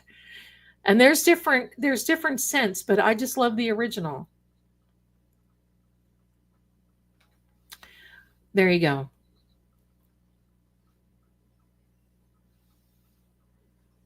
There you go. Selenite sticks all over the wood. There you go, Kelly. You're my girl, my darling. There you go. My favorite was Love Spell. Oh, I just love the name, don't you? Okay. I just love it. I just love to smell good. Don't take me, listen. Don't take me to Bath and Body Works. Oh, I might be paranormal, but I'm still a woman. I love to smell good. It's funny that I got to tell you this story. I went out with a guy. Well, yeah, obviously, and it wasn't. Don't tell Reginald, who wiped out. Don't tell Reginald. I went out on him. I went out one time, and we went past this perfumery, and he was looking for something else. We were just kind of window shopping, and I'm like, somebody opened the door, and I'm like, oh, can I just go in there for a minute? And he looked at me and he said, I thought you were a psychic, and I thought you were into paranormal. And I'm like, does that mean I can't wear perfume? Well, no, it just seems odd to me. And I said, you know what else seems odd to me? That I'm still standing here with you. Goodbye. And that was it. No talking anybody into anything. If I want to smell good and wear perfume and read cards and hunt ghosts, that's exactly what we'll do. I used to salt the hospital doors I worked in, and director of nursing used to say, do that thing again, you do. There you go. Giorgio, listen, here's the story about Giorgio. Every September, yes, it was hurricane season, but for many years, I would get Charlie Cheapo tickets and fly to the Bahamas and stay at either Paradise Island or Nassau, something, because I like to go to the casinos. Hello. I would fly down there, and there's something about the Bahamas, and it's duty free. It was at that time. I don't know about now. You get off the plane because the plane lands on the tarmac. Where I landed, there was not this airport where you got off the plane and it was cushy. You went down these steps that I always felt like I was going to wipe out on. And you walk across the runway. But as you're going, the smell of Giorgio perfume. Oh my God. Every time I smell Giorgio perfume, I think of the Bahamas. I love it. Love it. Love it. Miss Dior, love it. Hi, Mrs. Smith. Hi there. Oh, I love your hair. I love Flower Bomb by Victor and Rolf, and Alien by Thierry Mugler. I don't know that one. I'll have to look at that. I love it. See, it's been a while because I get stuck on the old good ones. I just get stuck. And then hello, right? Robin, hi everyone. Hi Zelda. I didn't know you'd be here. Well, I wasn't. I wasn't because I wasn't really feeling par with the allergies. And then I decided, well, I'm going to be sitting here anyway. I may as well be sitting here with friends. So that's why I went on here. Oh, I love this, aka Cat Lady. My first day of high school. I love this. I curled my hair. I thought I was using hairspray. Oh my God, my mom put Obsession for Men that had broken the bottle. I was running late, so I went to school like that. People may, oh, bless your heart. I'm going to tell you this. My mother, who was kind of like the Grace Kelly of the family, had this older bottle of Evening in Paris. And that came out when Doris Day, I believe, was something singing some evening. I think I can hear the tune in my head, but I don't think it was the words, but it was like Evening in Paris. It was just, my mother kept this little bottle, and evening in it smelled like Take Me Off the Farm. Oh my heck. It was wonderful. And of course, that's an old scent. I don't think you can find it anymore. And then my mom started selling Avon, and I wore on the farm Raining Violets. And we would sit out on the porch, and the guys that worked on our farm who were in high school would come over at night because my mother was the coolest mom in the whole world. And we would play this game called Masterpiece. It was about these art, and you had to match up the artist with it. It was terrific. Well, I would dress up and put Raining Violets on and sit there the whole night shushing flies and bees, and could not even stand it. I'd have to go in the house.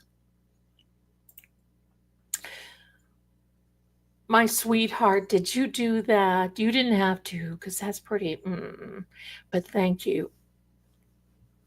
Thank you. Thank you. I will definitely try it too if that's what you did.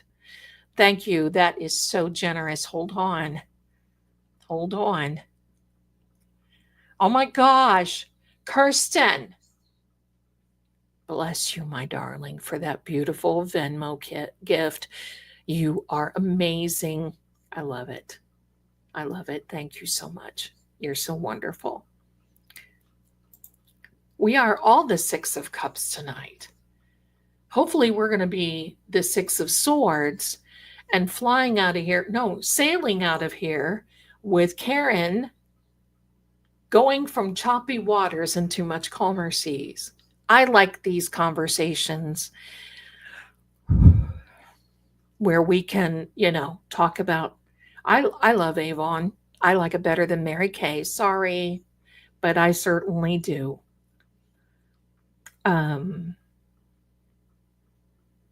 Okay, now I've got to tell you a paranormal story I was going to tell you in the beginning, and now is a good time to tell you. Thank you, Kimberly, you darling. You're so every one of you in here are so beautiful. I just want you to know, if somebody hasn't told you that today or yesterday,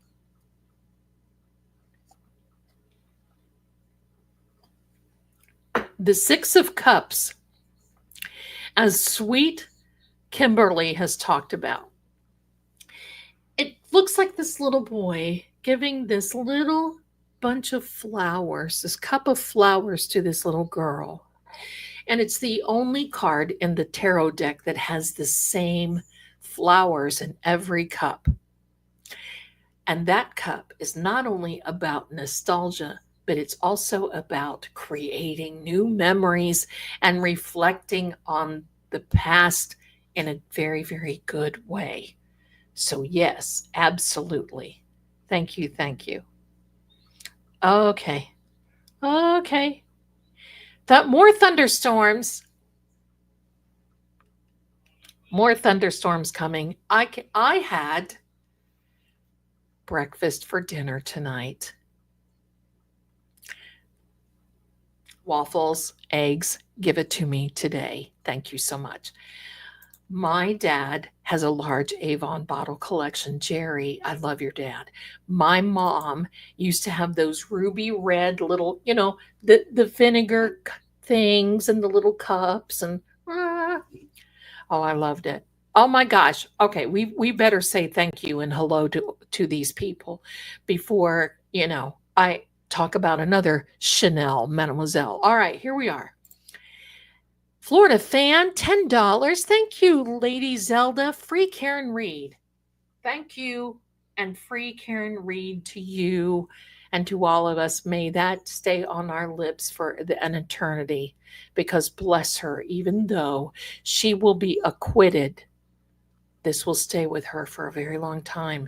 Bless her. She most likely will have to, I don't want to say get therapy, but I'm going to tell you she's probably going to be, the moment that this is over, she's probably going to lock herself in a room somewhere and just scream at the top of her lungs and cry. And we will be there with her. So she deserves it. I mean, I've always said this sounds so weird, but I've just got to tell you this. Now is not the time to be female. And that is exactly what she's done. And bless her for that. And everybody in this, you know what I mean. We're not going to be falling apart and, be too faint. No, those days are over. Hello. No. She's had to grow a complete pair, pardon me, to get even as far as what she has. Thank you so much, Florida fan. And pardon my little bombastic there. Hello. Nicole, bless you, gifted 5 Lady Kelly memberships. You guys are awesome. Thank you. Aunt BB2, 10 memberships. Oh my gosh. And Robin is a new member, but I think you renewed, my darling. So thank you if you did. We just love having you here. Thank you. And Kim, top shelf, coming off hot with this beautiful, very generous super sticker. $49.99. That'll probably get me a small Dairy Queen. No, that's very generous. I'm just joking. Thank you so very much, everyone, for your generosity. There you go. Here we are. Okay. I love this, Robin. Yes, Karen needs to rent a beach house somewhere and veg out after this for as long as she needs to. I agree. Without people trying to, here's what I worry. I'm just going to tell you this. I don't want to speak it into an existence. I don't want people stalking her like, oh, there's Karen Reed in the aftermath. I mean, the lawyers, whatever. They can handle this. Karen and her family needs complete, they just need complete privacy. And I want her to keep her bodyguards. Kim wants her crown back. Honey, just keep talking in the chat. You'll get your crown back. Keep going. No crying here. You have a crown with me anyway. So there you go.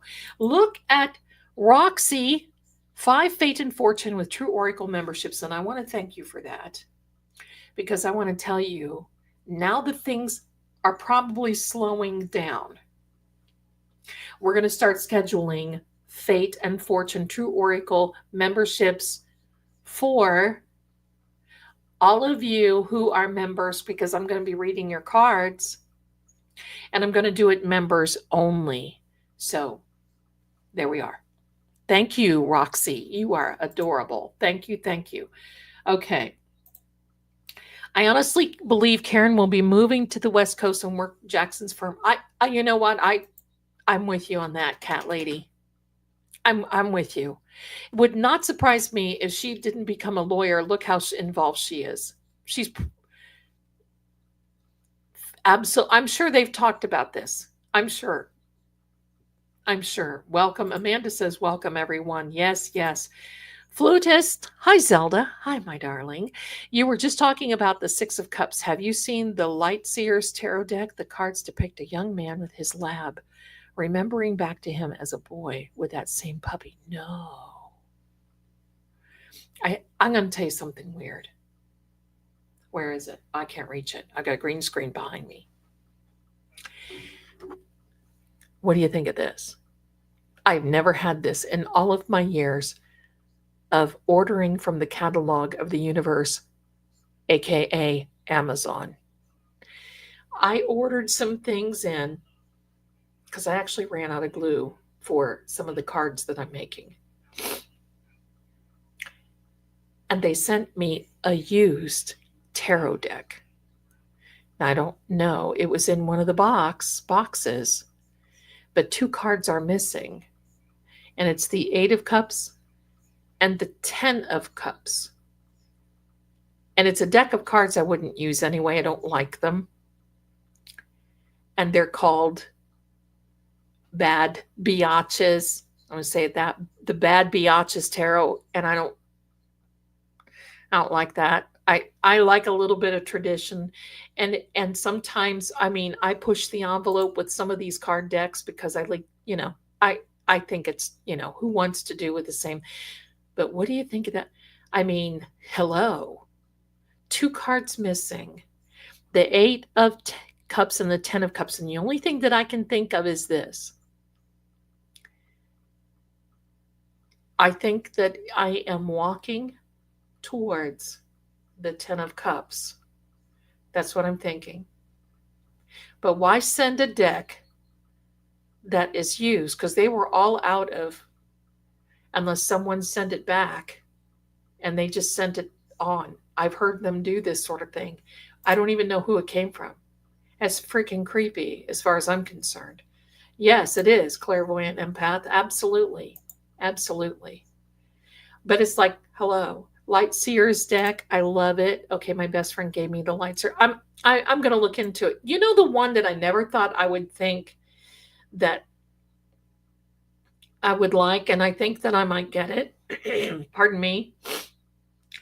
I think I may get The Nightmare Before Christmas because I think that's the one that has the candelabras, the candles in it. I think. Y'all tell me where this comes from. I think I got rid of it. I may have put it in my trash. No. Where is it? Where is it?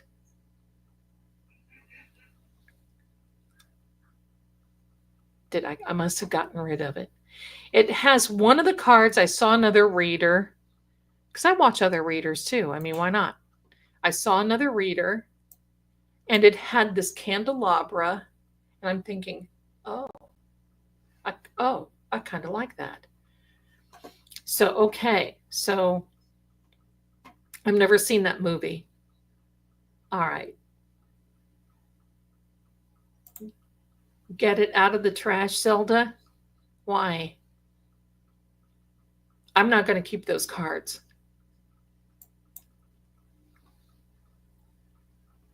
Yeah, I like the Kipper cards are like, hello, House of Zelda, Kipper cards, all those. Yes. Were you looking at those? Yeah, I don't know. I just kind of like them. I might get them.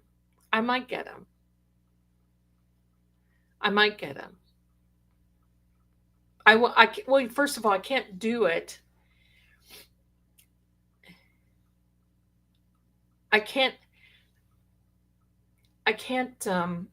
send them back because some of the things that I got was from pardon me. Oh, don't worry. This salted, they're gone, done.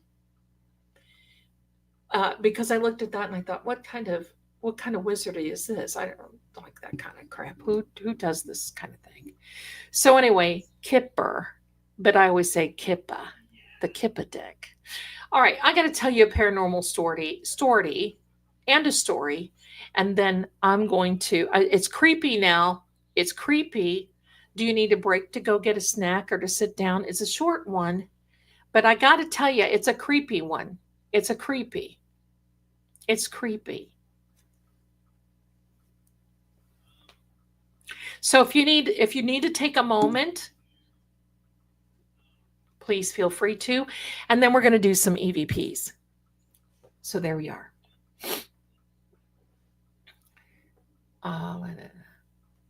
Let me see. Let me see.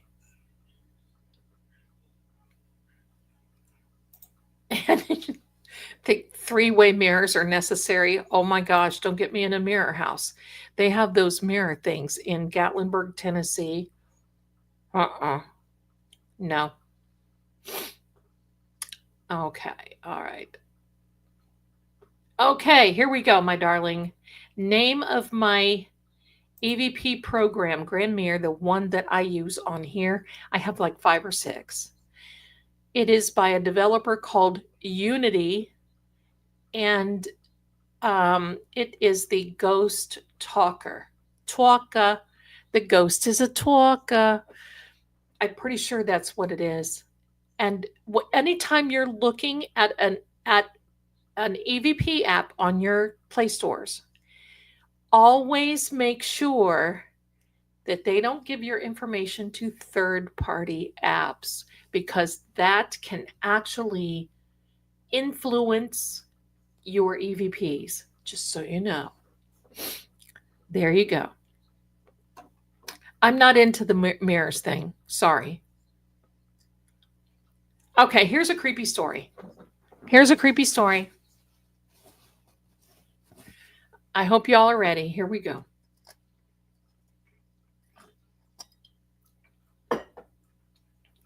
Here we go. Years and years ago, many moons ago, I was in Gatlinburg, Tennessee with my sister. It was late at night. There was a Hollywood wax museum that was in downtown Gatlinburg. And if you know anything about Gatlinburg, you know, one season something can come in and the next season it's gone and something else can come in. So things will only last like whatever. It was a wax museum. And you know, they have several haunted houses there too. So we had this little thing that we were going through all these haunted houses and all this other stuff and, you know, whatever. Well, went to wax museum. It was just she and I. It was a Hollywood wax museum.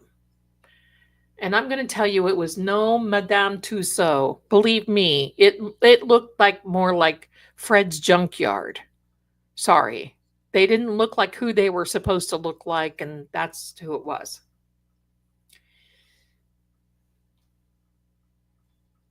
So we're going through here into this wax museum, and it was kind of these displays on both sides.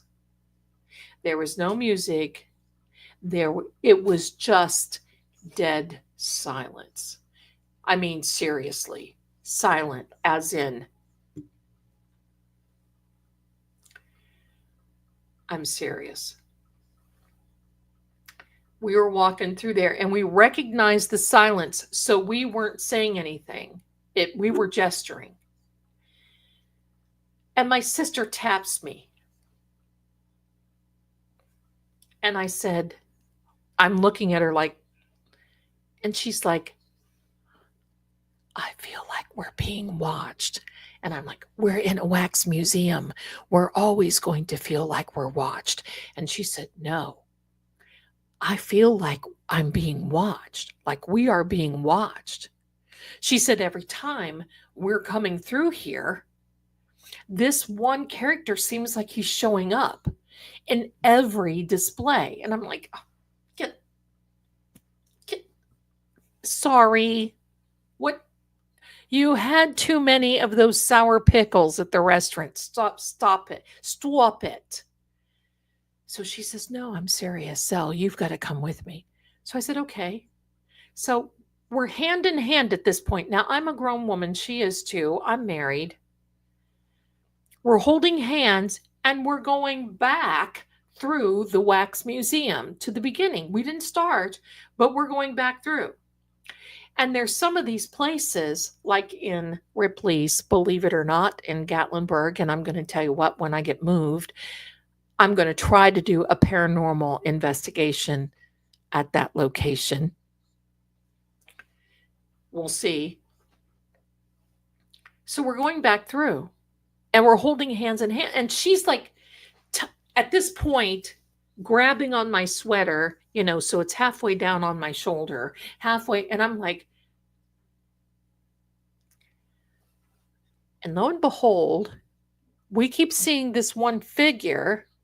And I don't know if they did it on purpose or not, but it looked like the same figure that was in just not every scene, but every other scene. And they posed it so it's one of those that if you stood over here, it looked like it was looking at you. And if you stood over here, it looked like it was looking at you. And it was just one of those bizarro things. And she said, what do we do? And I said, the best thing to do is let's turn around and get out of here. So we're turning around and we go to the end. And all of a sudden, this booming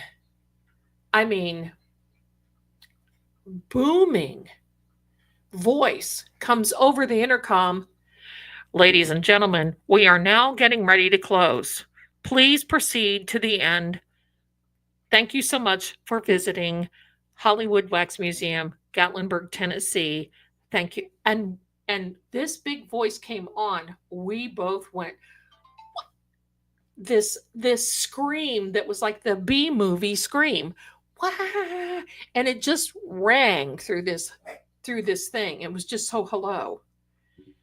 So we're coming toward the end and we hear these doors starting to lock. Now listen, she and I both grew up with this Vincent Price Wax Museum gig, right? Have you ever seen the Wax Museum, the Haunted Wax Museum with Vincent Price? We grew up with this kind of thing. And I'm like, oh, you could hear the doors locking. So we're just standing there. Literally, I felt like peeing my pants. We're standing there frozen because we felt this kind of went beyond paranormal. And my sister's not anything like my sister's complete opposite of me.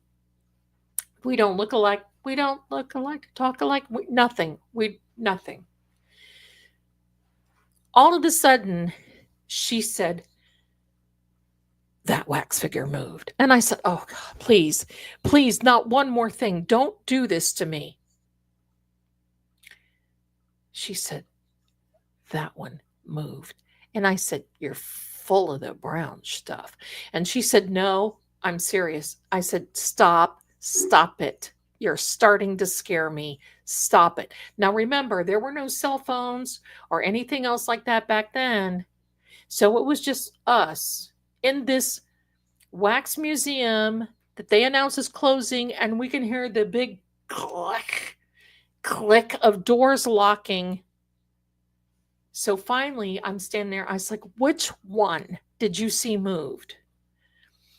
And she's like standing there, frozen in fear, and looks at me, and she's got her back toward it. And she's like,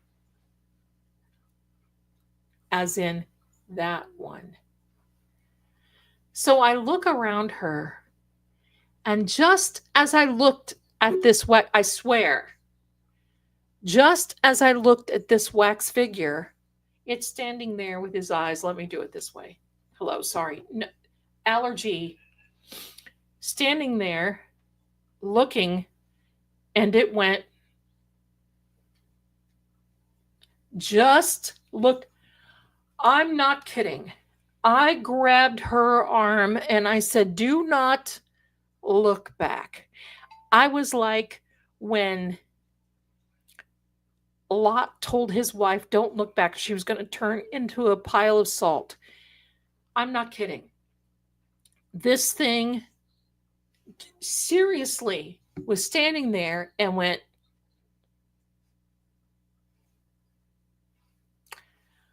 oh.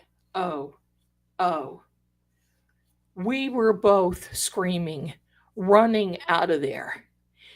She was running. We were grabbing onto each other, clamoring. It did look like Scooby-Doo, running out of there, clamoring onto each other. We got to the end. We get to the door, and it's locked. She looked at me, and she said, we're gonna. I'm like, no, we're not.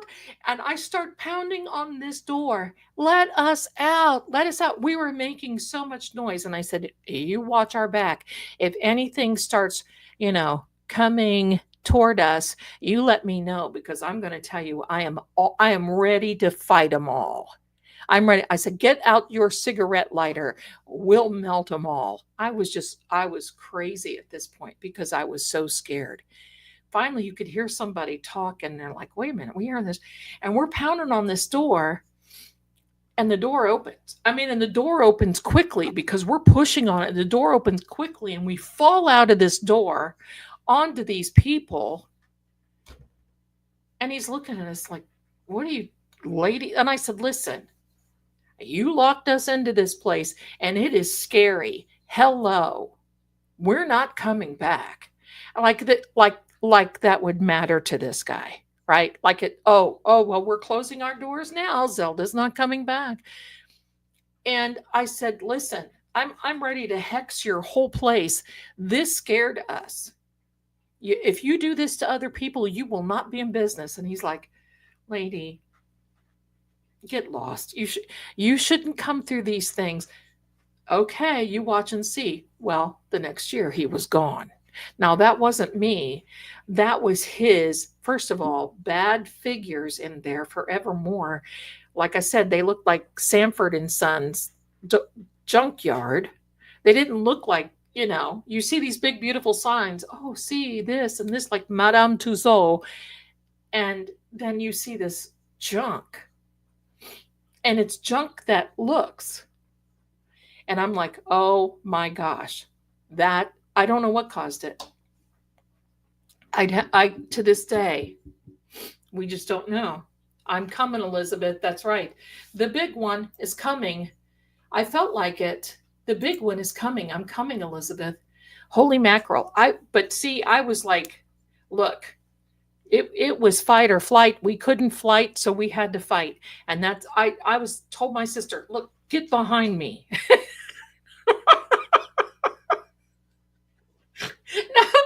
Now, when I'm thinking about it, how funny is that? I'm like, get behind me. If we have to fight our way out of here. And I'm looking around to see if any of these things have any, accessories, you know what I mean? Whatever. And I'm like, oh my gosh. Oh my gosh. That is so funny.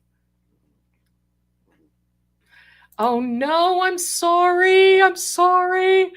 But it was funny. It was funny. I was like, hi, Sylvia's daughter, just like the house on the rock, creepy, full of crap, could not wait to get out, right? Oh my gosh, that was so hilarious. But you can bet your bottom dollar, dolls and wax figures and I don't mesh. I'm serious. Yeah. Yeah, so they could grab her first. No, they would have grabbed me because she was behind me, the door. So I'm like, get behind me. Hello. Keep pounding on the door. And I'm standing there ready to, kung fu my way through a bunch of wax figures. Everybody was kung fu fighting. That cat was fast as lightning. I was standing there like, I've seen many Jackie Chan movies. I can take these guys on. Not that, but I was like, hello. I was scared. Seriously. So, all right, my darlings, I wanted to give you another laugh with my Chanel channel, right? Okay. It's Amanda. My 20-year-old son does this to me daily. I call him my living ghost. He makes no noise and just, my son will do that. I don't know how I call him in stealth mode. I'll be in the kitchen cooking, and all of a sudden he's got this really deep voice. So I'll have my back, I'll be doing dishes, cooking in my Zell zone. And all of a sudden I'll hear mom. And it's like, like the cat that hangs on the ceiling. And he's like, Mom, I'm so sorry. I said, just start singing or something before you come into the kitchen and let me know that you're here. But it never happens that way. I'm always, and he's like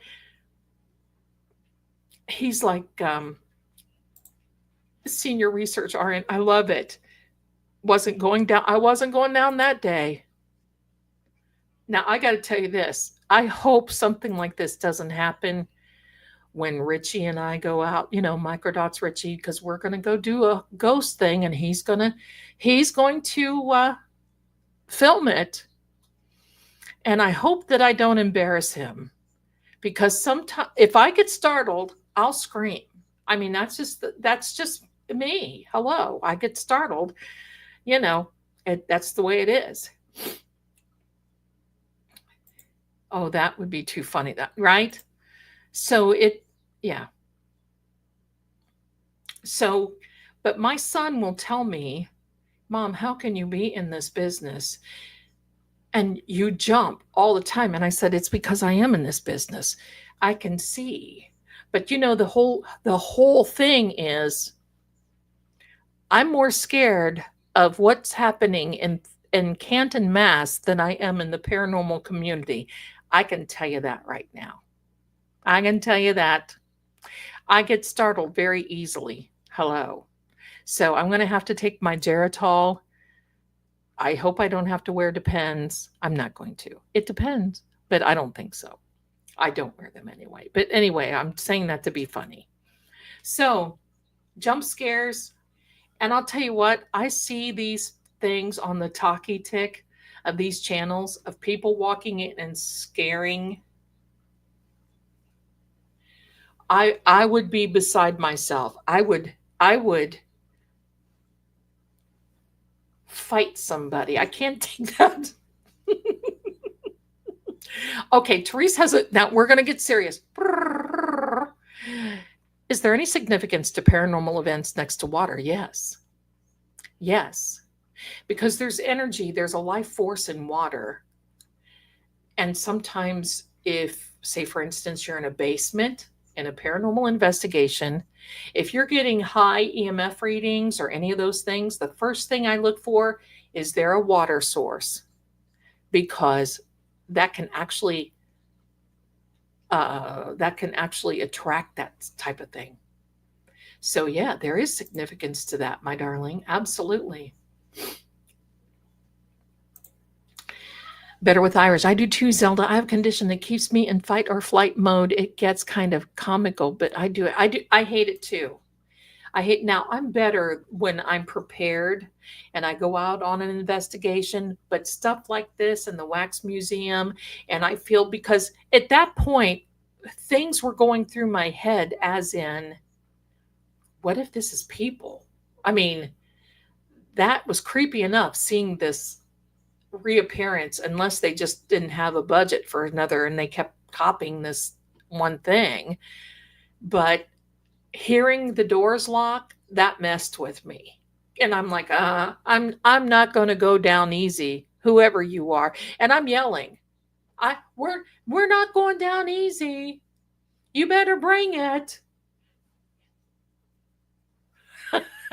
Right. Oh my gosh, Zelda, silly girl. Let me see. I love microdots, Richie. Listen, I want you to know he puts out quality, and he has worked so hard in Karen's case. Wow. It's just something. Yes, my darling, water is a conductor. It certainly is. Bent Hook, the DUI guy, Larry Foreman, described the jury. He said the jury loves Jackson and hates Brennan. I heard that same thing too. And thanks for letting us know that and confirming that. I would break my vocal cord screaming. I came out of there a little hoarse. Mr. Ed, I certainly was. Water has memory, according to Olaf, right? I love it though. Thank you. Thank you. My son loved to scare, and when I visit, he still does it with his wife snickering in the other room. He's 39. I know. I got one in the other room just like it. Hello. Daffy 9, bless you. Microdots is something special. I keep getting this. I don't know what this is. Hold on. Let me see if I know what this is. I was gifted a channel membership. By whom, I don't know, but let me see. Who was I gifted a channel? Oh, to Miss Shorty's community. I don't know who sent that, but I'm going to have to go in there and thank. I love Miss Shorty. I love her so much. She is a beautiful lady. She's gorgeous. Yeah, I get sometimes my imagination will kind of flicker with me, and I think it's because I've seen a lot of things. All right, here we are. See the actual Annabelle doll when they bought it together. You know what? The Annabelle doll, I don't know if you've heard this or not, it's been stolen. The actual Annabelle has been stolen. They were transporting her to some type of something, and she was stolen.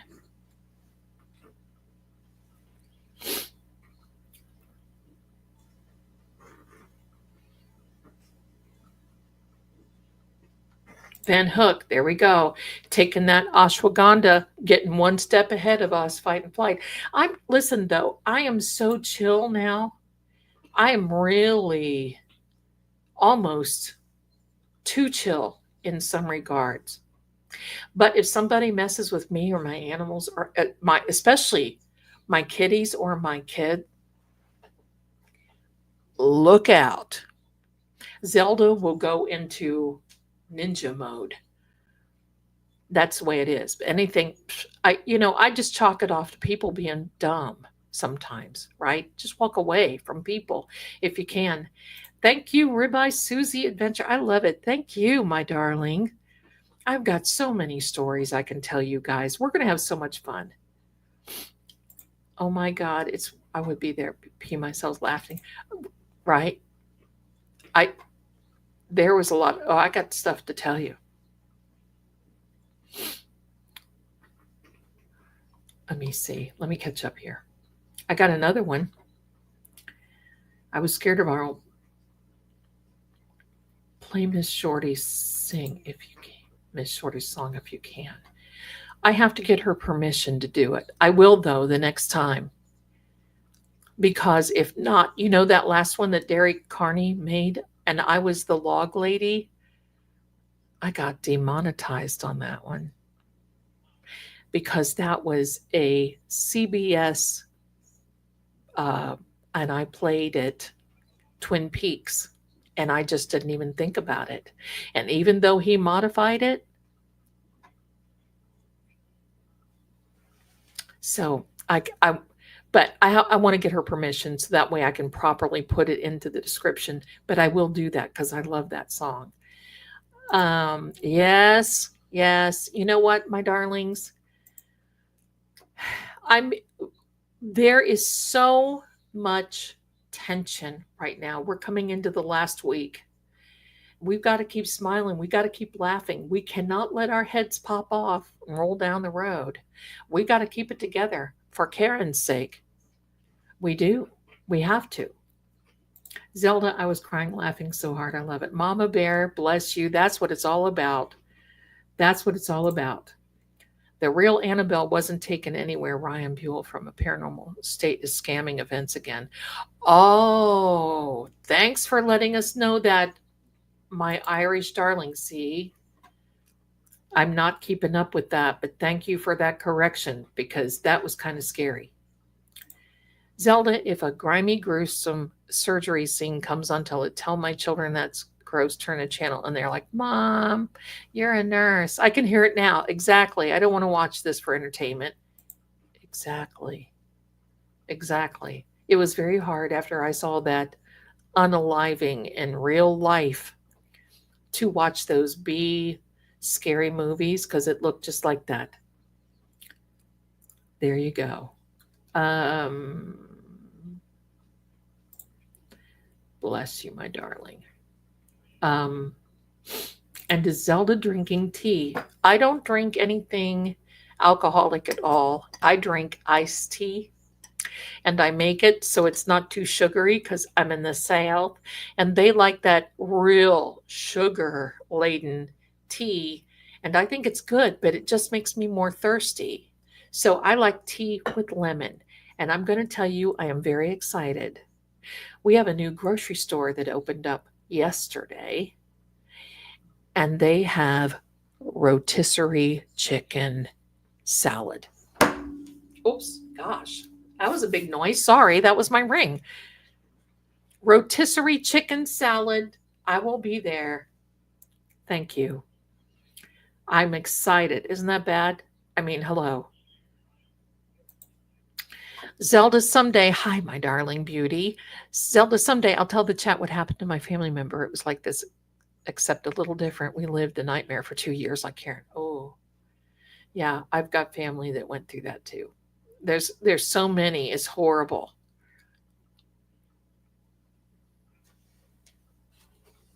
Nancy. Hi, Nancy. Another channel was calling Dr. Wolf Dr. Dimples.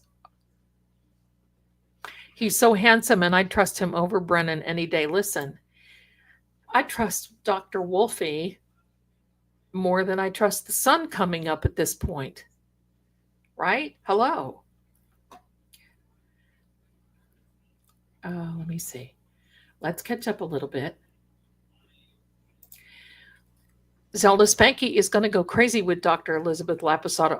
I can't wait because she will tell him where to get off and what pony to ride on and what horse to leave on and where to sit and spin.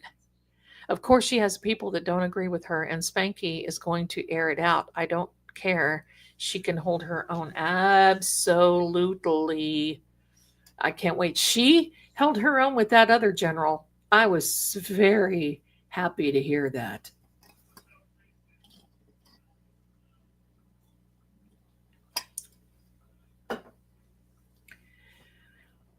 I could listen to Dr. Kelly's. I could listen to Dr. Wolfie's voice. I say Wolfie because my light just moved. My ring, my light, and there's nobody else on the other side of this.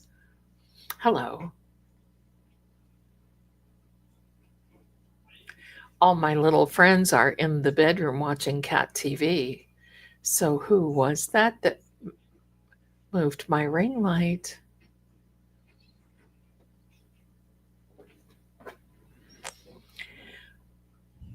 Hi, John. Right? Am I? Good. Good. You all deserve to laugh. That's why we're here.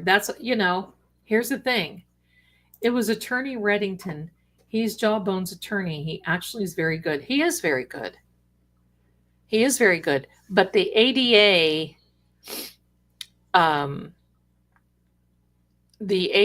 ripped him. It was a female ADA.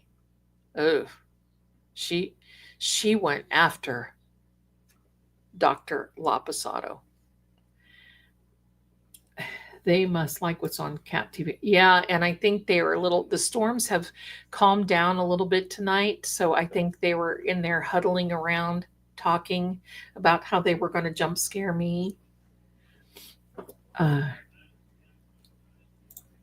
No need to apologize. Laughter is so good. That's absolutely right. We all have to laugh. Listen, if Karen were here, she'd probably be laughing too. I mean, I hope I really I'm trying to manifest meeting her one day. I mean, she's got all these people that just want to hover over her and meet her. I'll meet her. I'll meet her. I'll meet her someday. I think she's a wonderful person. Uh, there we go. Okay. Now, um, my darlings, I have an idea. Okay. Maybe I can get my crown back. I pinned at the top, for two things are happening. At the top of the chats should be the address for, or the link for, um, True Oracle's site. I'd like to have you, if you're not already over there, you can stay on both sides. But I'd like to have you come over there because I have a feeling I'm going to be doing a giveaway. We may only do one thing tonight, and it would be a choice of either a palm reading or a moon phase reflection report. So if you want to come in to True Oracle, because StreamYard, for some reason, won't allow me to do it from both channels. So if you want to participate in the giveaway, you're going to see the link to True Oracle. And you know what? I'll just go ahead and drop it again right here in our chat.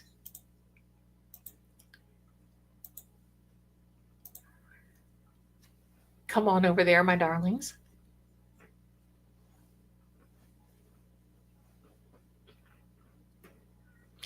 Hit the like button on your way out and on your way in. Hashtag Randy. That's right. Now, I just really don't want to hurt Reginald's feelings because, you know, they don't like it when they're called dummies because they think the bigger dummies are on the prosecution. But who you're looking at right now is Randy's cousin, Reginald. So there you go. That's him. That's him. So if you will please do me a favor and come on over to True Oracle.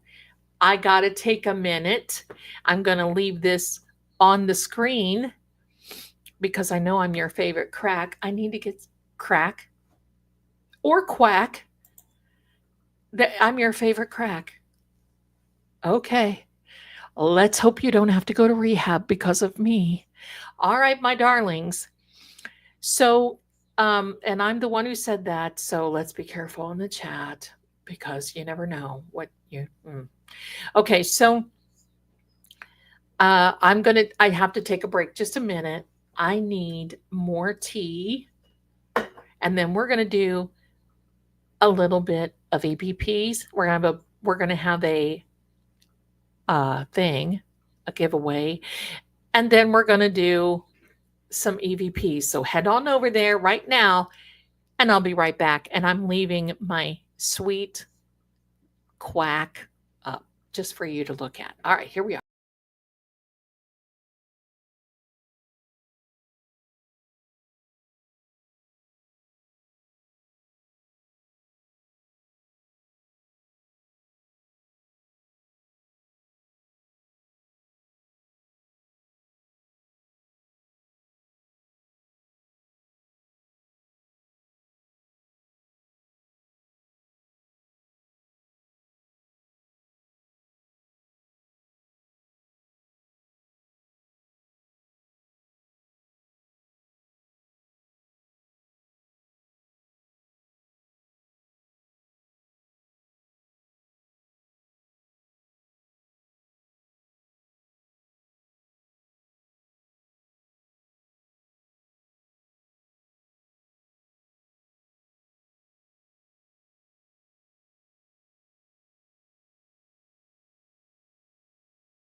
Hi there. Hello. Welcome. Welcome. Okay. So here we are, my darlings.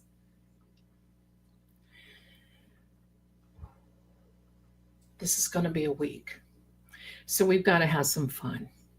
So, to the winner of this giveaway, you can have, yes, I do make my own tea because if you buy it, it's too sweet. To the winner, you will email me and tell me, and if you want a palm reading, you give me the one palm of your dominant hand, and it should look like this. When you hold up the palm, it should like this in the picture. You email that to me and say, I want a palm reading. Or if you want a moon phase reflection report, which is not astrology, but it tells all kinds of great things, and I make a totem for you and all these things, and I have to have your birthday, like month, day, and year, then you send that to me and I will get that done and send it right back to you. So there you go, my darlings. You will have to email me. I froze. Okay. Am I back again? Probably the weather. Are you still here? Can you see me now? Am I back? Can you see me?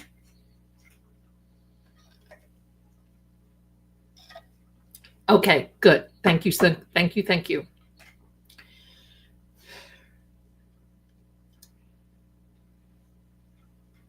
Hold on a second. So wait, one palm of your dominant hand. Are we supposed to have more than one? No, it will be a reading, because if you come in, you can do two palms if you purchase it. But for the giveaway, it will be one palm, and it should be of your dominant hand. If you are a winner, you can email that to me, and or if you would prefer to have a moon phase reflection report, then I can send that to you as well. So, my darlings, let me get this set up for you. And let me tell you, oh, where are we?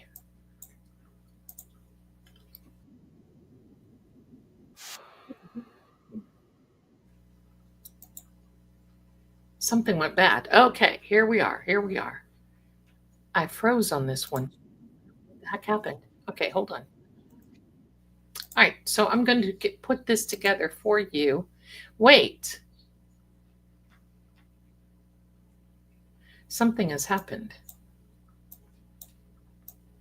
Oh, I see what has happened. Duh. All right, let me put this together. I separated my browser is what I did do, and I can't do that. All right, here we are. Very good. Now, my darlings, here we go. Duh. Here we are. Okay. Back again. So this is, okay, hold on. What is a moon phase report? It is like I take the date of your birth, and I give you what the phase of the moon was when you were born, how it affects you throughout your life, give you some type of prediction and forecast, and tell you all kinds of little other goodies. And then maybe spirit animals would be like perhaps a totem or something like that. So there you go. So you have to do it, put in your answer one time or your hashtag one time. If you do it more than once, then it will become the giveaway tool will kick you out, unfortunately. Okay, so let me see what we have here. We have 183 in Seeing Crime and 80 in Fate and Fortune.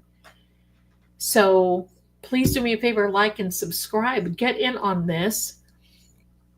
So here we go. I'm going to share the screen. You should be in the True Oracle. If you want to participate in the giveaway, come to the True Oracle one. You can see both of them at the same time, but come to True Oracle. And so that way you can get in. Okay? So here we are, my darlings.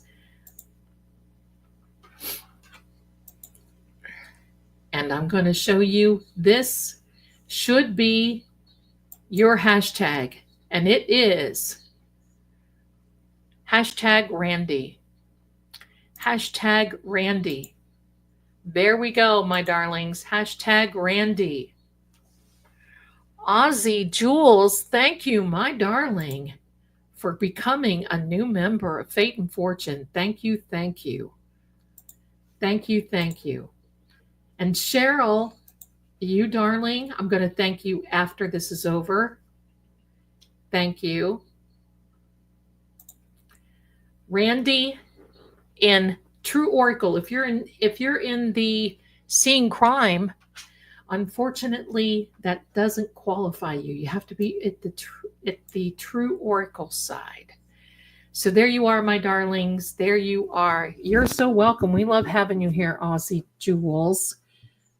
Beautiful lady. Thank you. Thank you. Sorry it took so long. There were some people here that needed some cereal, and they were standing around their bowl looking at me like, so I knew. So there we are. Let's see how many we have. 50 some already. So we have 52. Keep going, my darlings. One time, everyone in Seeing Crime, if you want to participate, you have to be in True Oracle to qualify for the giveaway.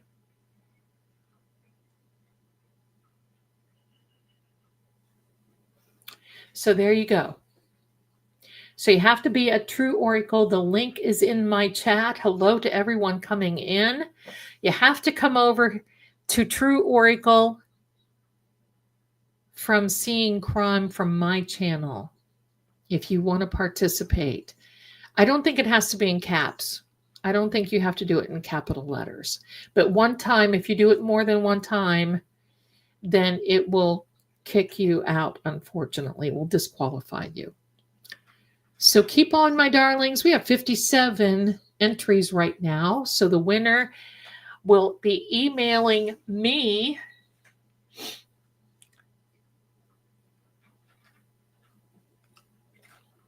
Oh my goodness. Thank you to the Venmos. Thank you. Thank you. Christine, bless you, my darling. And Kirsten, thank you. If I haven't already thanked you before, thank you. Thank you. I appreciate you so much. There we are. Keep going, my darlings. I want to see somebody win. My phone is getting hot. I'm going to unplug it.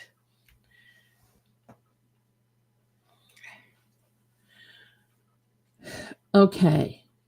So are we almost ready? Hashtag Randy, my darlings. Hashtag Randy. You know, we're not going to tell Reginald because we don't want him upset. But Reginald is too long of a name to put on here. So Reginald Road Rash, that's who he is. But Rescue Randy, hello. I love it right when we broke into song, right? That's just what we do. Come dance on our floor. That's exactly what. Okay, everybody, last call, last call. No, ma'am. No, ma'am. And also, I am working on a manifestation jar, rice jar, little ebook for all of you. And I'll announce when it's done. You guys need sleep. Well, listen. Sean, bless you, my darling. Thank you. Thank you. Another $500 on penny slots in Vegas when I was in my 20s. Otherwise, I assume. Okay, my darlings. Are we ready? Road Rash Reginald. Jerry, I love it. I love it. Here we go. Hashtag Randy. Don't forget to come in to True Oracle.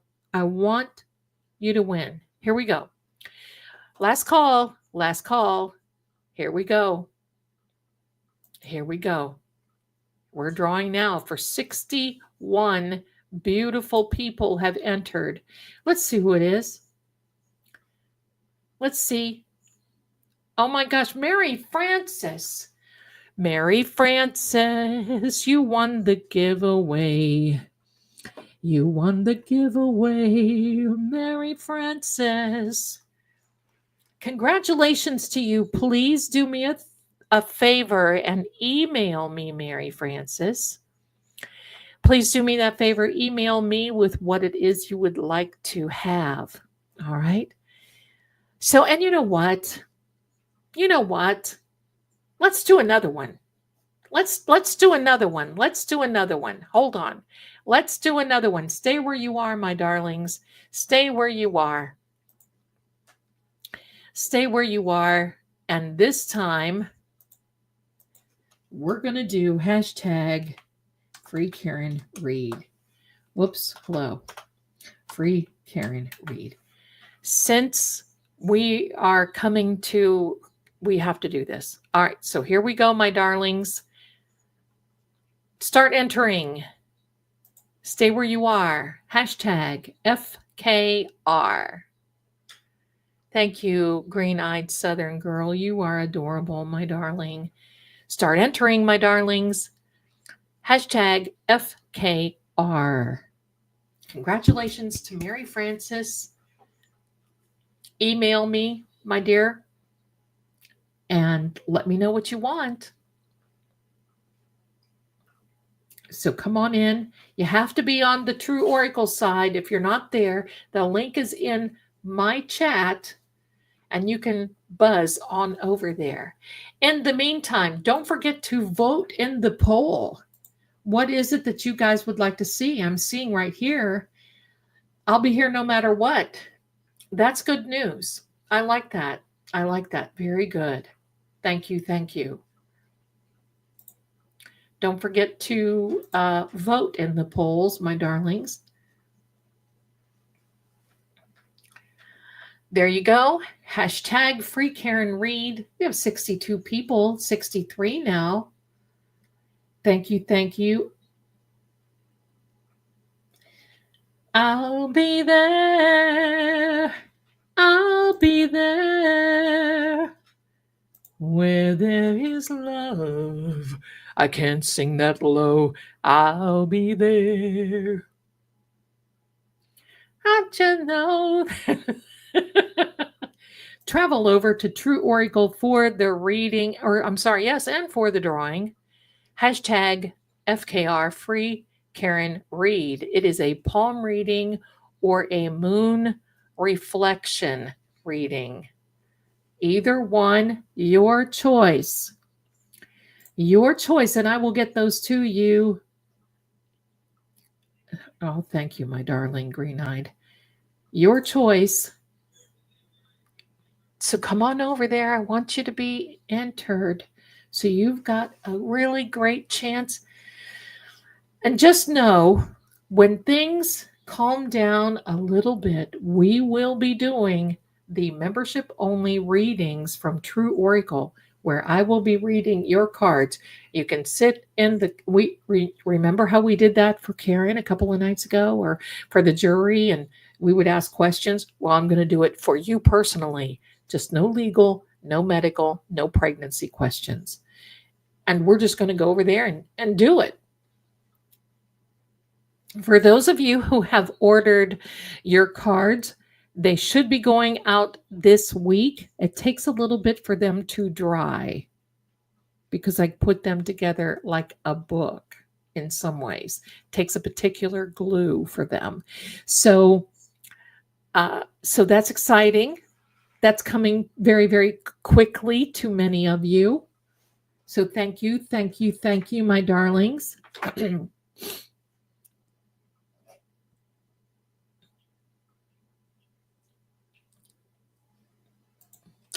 But I have all those questions. There you go, my darling.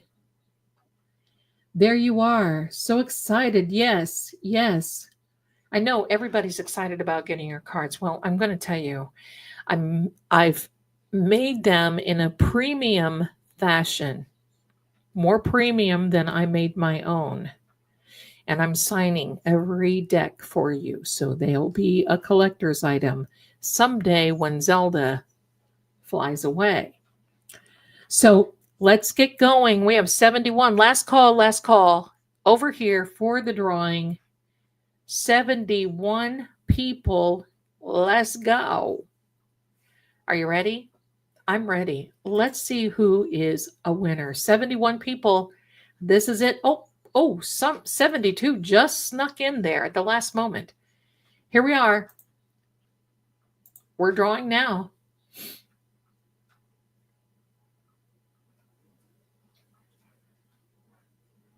Aunt BB2, there you are, my darling.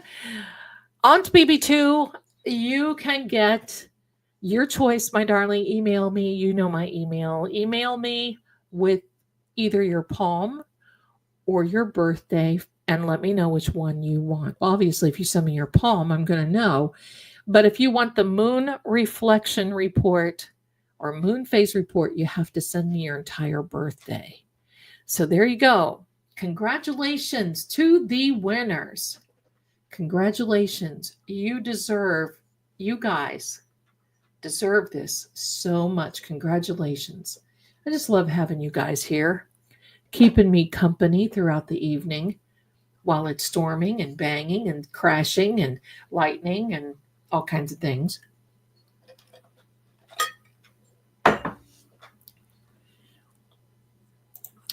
Give me a second.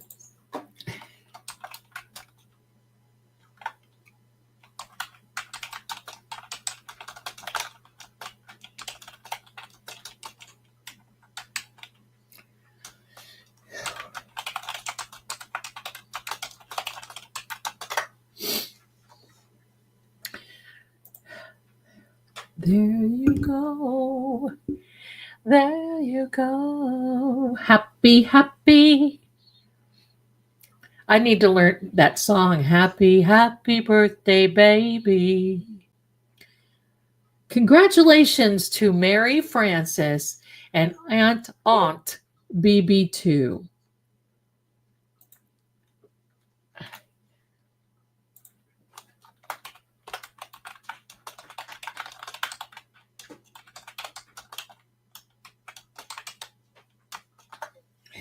So there you are. Much love to you guys. Okay.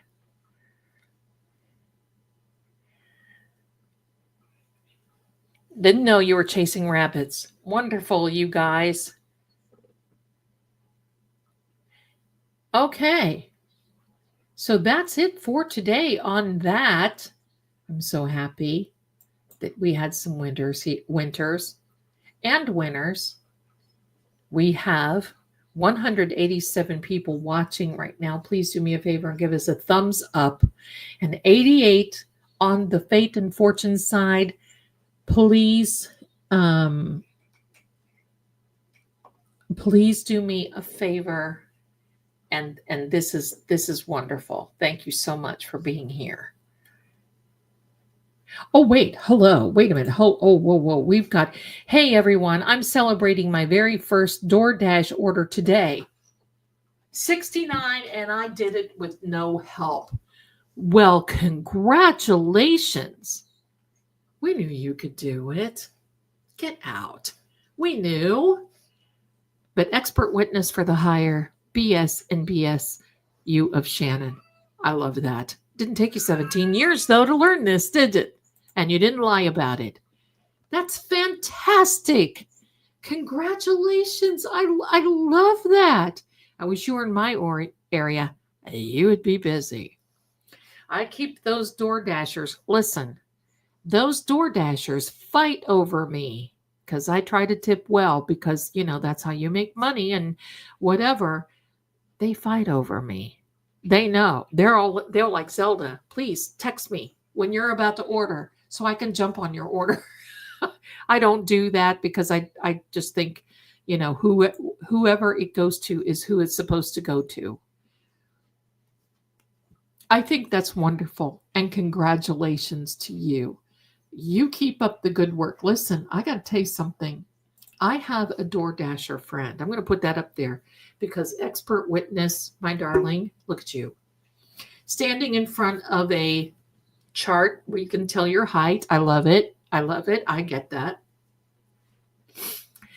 I want to share something. I have a friend who is a DoorDasher. She's a single mom, but she has still kids at home. She's in her 50s. She was left by a husband. Story time. She was left by a man who she helped put through college, stayed at home mom, all this. And at the end of the day, he decided he wanted another life. And she didn't have a chance to go to college. She didn't have anything. I mean, so what do? Well, you have two choices. You can work the pole, which is not good for her or whatever, no shade. Or you can do DoorDash or Uber Eats or any of those. This was last year. She started doing DoorDash. And do you know they have moved? She moved into this beautiful place, paid off her car, she is doing so well. And it's because she put her nose to the grindstone and she did it. She kept it's I don't know how she did it, but it's almost like she kept that thing on for 24 hours. She said, I'd go to bed at night with my clothes on. And when I would hear my app ding, I would just answer it and not even care. I'm like, oh my God, you better be careful. You need to be careful of the area. And she said, oh no, I'm good. But she said that's how she did it. She worked and worked. So my darling, congratulations to you. I think that's wonderful. I think it's wonderful. You meet new people, and yeah, sometimes, hello, you don't have good experiences, but guess what? That's just life. And this is what I mean. This is my motto. You're either a victim or you're a winner. And we all have a choice. You're a victim or you're a winner. Sometimes we're in circumstances that it's hard for us to maneuver through. I get it. Hello. But I think this is fantastic. Celebrate. I'm here to celebrate everyone on accomplishments. I don't care what anybody says. That is an accomplishment. I'm here to celebrate it. Kim says, oh my gosh, my youngest granddaughter just punked me, came running out to the garage to tell me that someone in a mask was knocking on our front door and ran away, drove off by the side road. I tell her, oh my gosh, girl. I would be like, what? So Kim says, I tell my daughter to check the security cam. She told her that an hour ago had scared me. Oh, I'm sure that scared you. That's not fair though. That's a scare that's kind of like borderline. You have to be careful about just one thing. Hello. Daffy 9 got my car back, but got to put it through the paces before I get to one. Right? You go. Way to go. I love this. This is Sam, by the way, Sam Miami. I pay her rent every month. That's beautiful, Sammy. She's mommy's girl, and she's a mean one. If you wonder why I'm allergic, right here is the allergen. Thank you so much. Thank you. She's a bomb sometimes. So she said, so Kim, oh, we're vested, Kim. We're waiting for the rest of the story. I told her not to make up lies like that. I could really happen and not to be a boy that cried wolf. Right. That's scary. That's kind of scary. But you know what's so funny? Our punking, I'm going to tell you the punk I used to do. I would take the gum, the Wrigley's gum, out of the wrapper that my dad would take to work. And I would find cardboard, like the shirt box cardboard, and I would cut it out meticulously, just like a piece of gum. I would do that. I think 5 or 7 pieces of gum came in a pack, and I would do that to 2. Punk. That was a good punk. That was a good one. But some of this stuff, it's almost too real. It's almost too real. When my son was going to college, let me tell you this. Oh my gosh, Amanda, we could have a family. I think that my cat has a crush on Sam. Oh, we are family. I love it. I love it. Right? Excuse me, but do you have Prince Albert in a can? Maybe you should let him out. That was the kind of thing. We had a man in our area whose name was Lorne Green. And every New Year's Eve, we would call him and go, dun dun dun dun dun dun dun dun dun dun dun dun dun dun dun dun dun. And he would laugh and laugh and laugh. Well, one year, for some reason, we didn't do it. The next year, we called him, and he said, "Oh my gosh, where were you guys last year? I missed you." See, people had a good sense of humor in the day. Now it's kind of like, I want to see your number. Get out. Oh my gosh.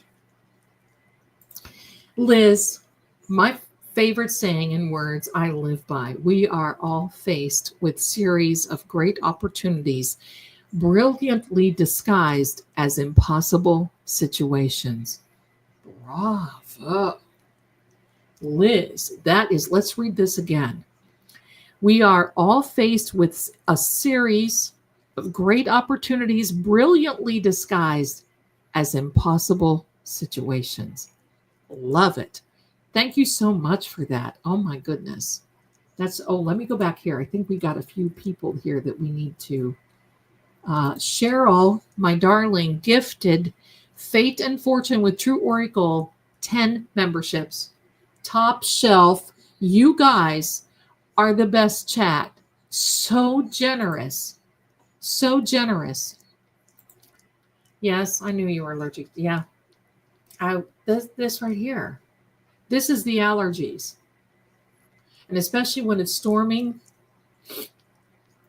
they're all on me like, Mom, God is bowling again. We can't stand that noise. Let me see. So, yeah, we were big punkers back in the day. We would do that. Now you have a caller ID. I thought I was a big shot when I had call waiting and you could hear the click on the other end. Oh, pardon me. I have another call coming in. Oh, I'm sorry. I have to put you on hold. Like it was some here. I'll have my people call your people and we'll do lunch someday. Someone else is calling me. I've got to go. What they didn't realize is when they added that call waiting on is how bloody rude it was going to get, because we can't miss a call. If you pay for call waiting, you got to take the call. That's the way it is. God forbid, my granddaughter's grandkids. Wait, my daughter, what? You're not a grandmother. No way. Look at you, adorable. My daughter, grandkids, always scaring me. Just now they did for the first time. I did not jump. Good.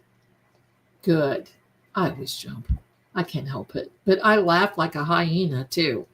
My son told me that I was laughing so hard the other night at myself. I've got to tell you this. I have a hook on the door. And of course, I don't wear my glasses to bed. Hello, we know what that does. And I was getting up to use the restroom, and I keep a dim light on in the hall because I never want to step on any people. I never, don't want to stub the toesies or anything else like that. I look around and I see my robe hanging on the door. Now that robe was outlined like a person, and I let out a wahoo that was like, my son came running and he said, "What is wrong with you?" And I said, "I saw my robe hanging on the door and it startled me. I thought somebody was standing there." And he's like, "Mom, oh my gosh, Mom, please. What are you going to do when you live by yourself again?" I said, "Nothing. I'll just be yelling into the cosmic unknown. No one will hear me." So there you are. Oh yeah, I can look at cat TV on TV and start sneezing, right? It's bad sometimes. It's bad. So there we are. There we are. Okay. So we got a giveaway down. Thank you to each and every one of you for participating. I'm thinking about getting my first set of cards. Any ideas for a newbie? Yes. Get a Rider-Waite or a universal Rider-Waite. And the reason I say that is because a lot of tarot is all about visual, but it's all about the meanings of the elements and the numbers and all that. Now, I have a guide in our psychic shop that I wrote that's got all the meanings and layouts and all that. If you want, you can download that. But I base it on a Rider-Waite because to me, if you can read a Rider-Waite or universal Rider-Waite deck, you can read anything because you have a core education about the tarot. You've got the core there. And that's what I would suggest, because that way you can go. Now, I do have a series on, and I've not finished it, Bad Zelda, that's called The Great 78. But you can start there.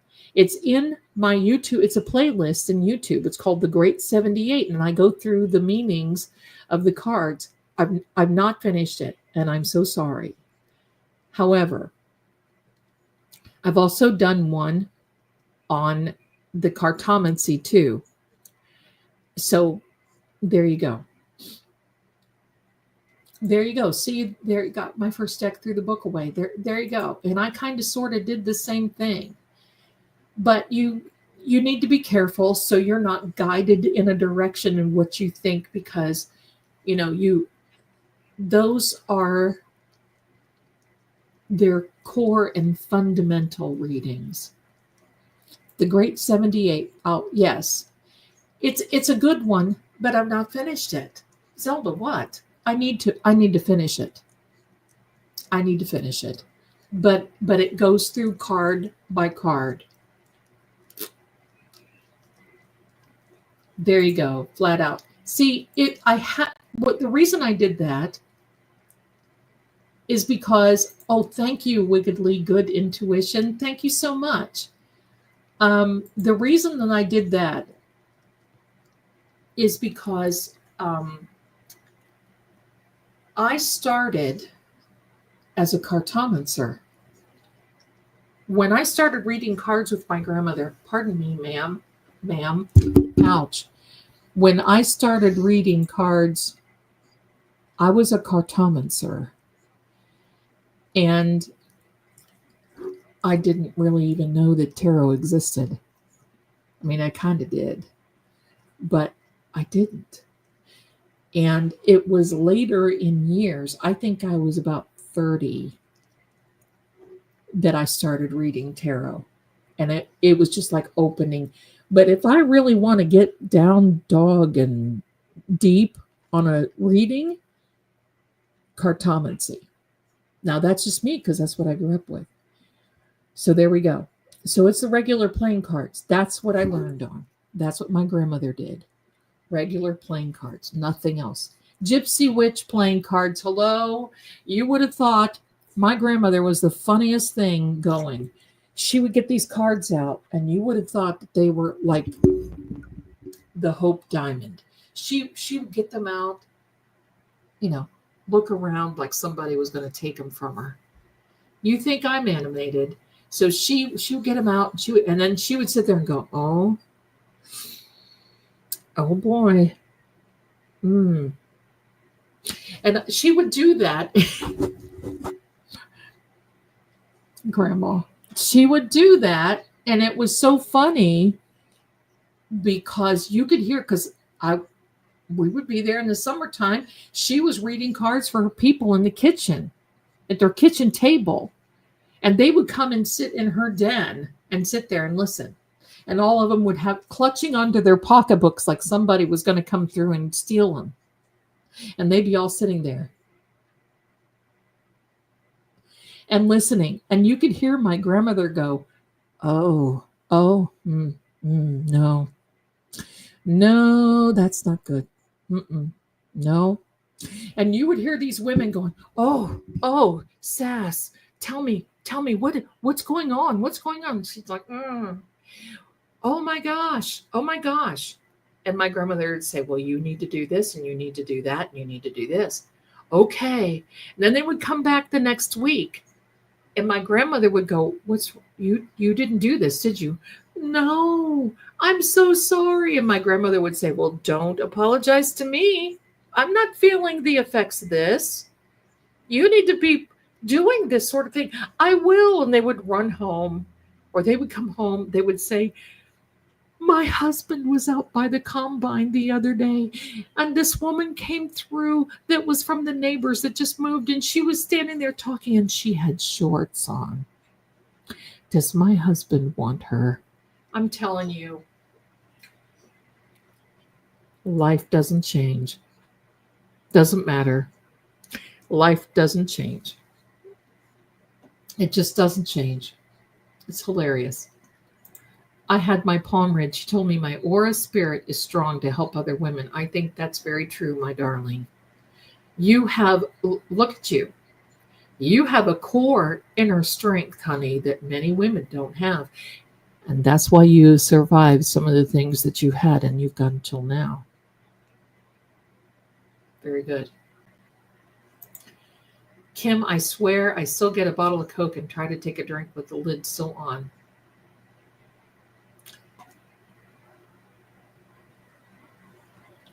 But I can't drink that stuff anymore, unfortunately. Oh, Cat Lady. It's a playlist in my YouTube channel, The Great 78. And now that you're all going to go over there and see it, I guess I'm going to have to finish it. I'm so glad, because we've got so much. Listen, Karen Reed's channel has consumed me, literally. With all this stuff going on, I never thought I would ever go live. It consumed me to the point where part of my life just stopped. And now we're into this. I'm so glad. But do you know I have almost 400 videos on Karen Reed? 400? That's a lot of flipping reading. And at first I would do maybe one or two a day. Yeah.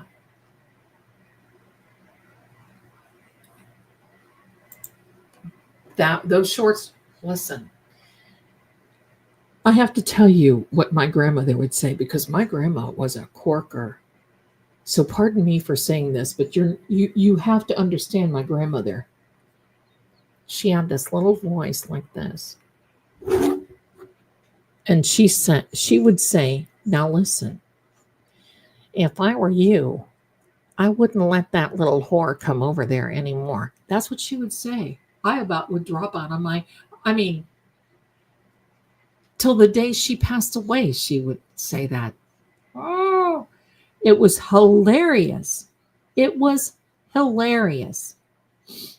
Cheryl, bless you, my darling. Another 10 Fate and Fortune with True Oracle memberships. Bless you, my darling. And to all of those over there, thank you so much for True Oracle for being here, and welcome. You got gifted a membership. There you go.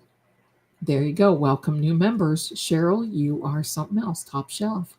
Just top shelf. Every one of you are top shelf. Every one. Okay. Yeah, to the point I've lost sleep too, right? But these, right? These are, I mean, we have to go on Karen rehab. Actually, in that, listen, I know exactly, actually, and you're like, well, now what? That's why I pulled up the poll in the chats because somebody asked me the other day, well, when Karen's over, what are you going to do? Rest? Maybe? Because I don't think it's going to be over quite yet. There's still going to be some things that we're going to be hearing from the grapevine. But believe me, we'll have so much more to talk about. We will. We talked a little bit about this tonight, but look, we're sitting here happy, right? My mental health will be much better when she's acquitted, right? Right? Because quite frankly, I think it's borderline too much. And you can imagine how she feels. You can imagine how she feels, which is so hard. Zelda, honestly, for me, we've been consumed for the past 3 years, right? On BB2, for me, it's been a little over a year now. I'm in it 16 or 14, 15 months. I can imagine. I mean, there are times when my son gets literally mad and says, Mom, stop sending me your videos because the algorithm is sending me everybody's videos on Karen. This last holiday season, my son was like, are you inviting Karen and everybody? You may as well. You're talking. I mean, we've been consumed and we will continue to be consumed a little bit. And we're going to have to wean ourselves off. Yep, we're going to have to wean ourselves off. That's it. She's the strongest person I know, right? I feel so too. My marriage will be better. I've been locked in my room on YouTube all day for almost 2 years.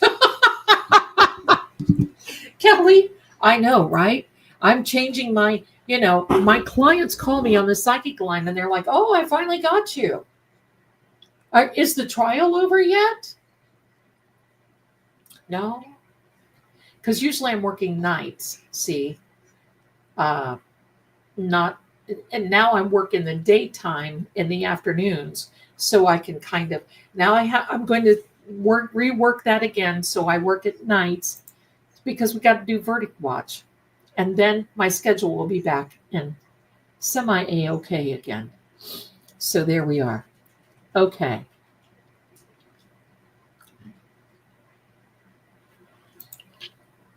I worry about Karen. My mental health is not good in the TMS treatment. Sorry. Honey, I know. I get it. Bless you. Laura's Aura. Oh, I like that name. I remember the Idaho 4 happened. I never thought I would be able to get over it. And then this, Jean Nate. That's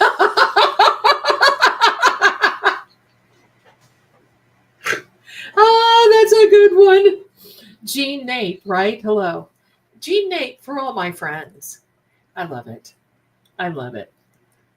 Oh no, Kim, I lost my new Pandora bracelet with charms my kids got me in Toys R Us store while shopping. I never found it. I was so sad, but I hope whomever found it cherished it. Oh. She will be acquitted from your lips to God's ear. Amen. We're claiming that. There we go. Purple Ninja. That little sweet pea. Last trial, I made pink popcorn and went to the courthouse to support and passed out popcorn. I met Karen's brother, super, super nice, and also Turtle Boy.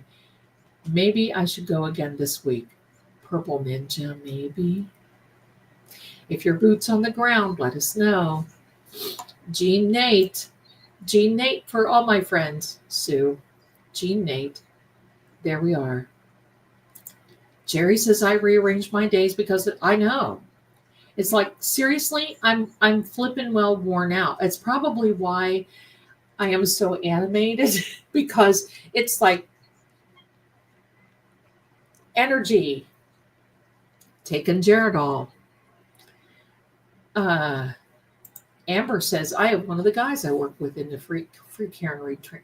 Listen, I know so many people, even around the world. A guy that I work with in Canada asked me, he's in Toronto. He'll ask me, he said, what's going on with that Reed lady? And I tell him, he's like, I just cannot believe. My lawyers, my one lawyer friend and I are very close. And I tell him what's going on. And he's like, what planet is Massachusetts on? And I'm like, I know. And he's like, but he's in Nashville. And he's like, there's absolutely no way that any of this would partake or get away. They would never get away with this in Nashville, Tennessee. What is this?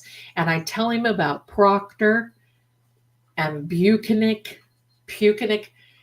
and Hanky. And I sent him a clip of Hank because he's like, this is hard for me. Are you sure you're just not so invested in this case that, I'm telling him a story because I don't like this guy? I said, I don't know. I said, I'll send you a little thing. I'll send you a little clip and you tell me how you really feel about it. I sent him the clip and it was one where he was all very nasally and making this, and he was very serious. He called me back and he said, oh my gosh, this person actually exists. Yeah. I dream of Karen in the case. I do too. I mean, well, of course, And John, senior research. Oh, thank you for that, John. Kind just my ex new one. Oh, love it. Forbid. It was a perfume. I know that much. I'm not sure. I was at Jean Naté was a perfume back in the 70s that you got at the drugstore. And it came in a big yellow bottle and it said Jean Naté written on the side. And it had a black ball that looked like a cap. And you could get the kind that was kind of like an atomizer. That was the in thing when I was growing up, that all you'd have to do, and even now, white shoulders, I love that. You just squeeze and a little spritz would come out and hello.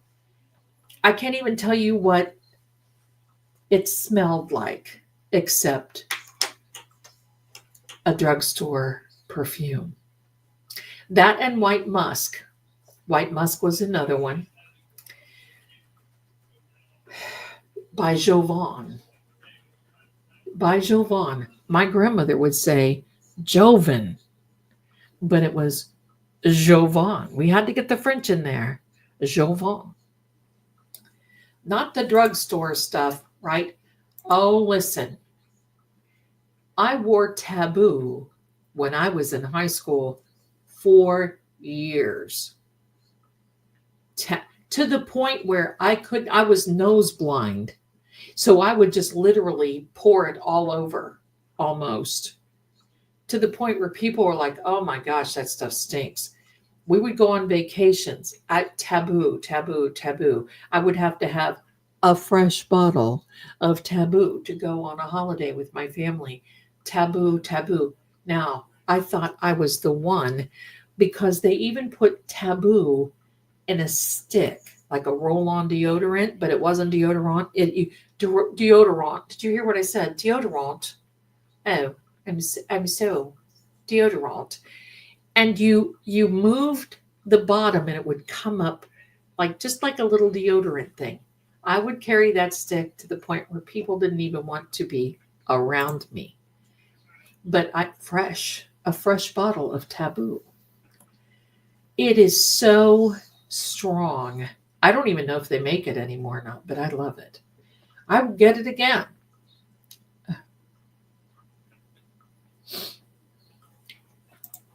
The funny thing is, you can all tell I'm the friend who laughs when someone gets hurt, right? And me too. Fall down the steps. I'll ask you if you're okay, and then I'm going to laugh. That's what I'm going to do. There you go. I remember buying a Jean Tate for my mother every year for Christmas. She loved the talc powder. Oh, right. Right? I loved it. My 10-year-old son wears it. I put it up because he tried to tell me he smells good and didn't need to shower. I love it. Oh, a guy once told me taboo smelled like a stale well. I won't say it, but every time I smell an elderly woman with it in my head, oh gosh, I know. Now I think it's different. My husband was cheating on me with someone who wore taboo.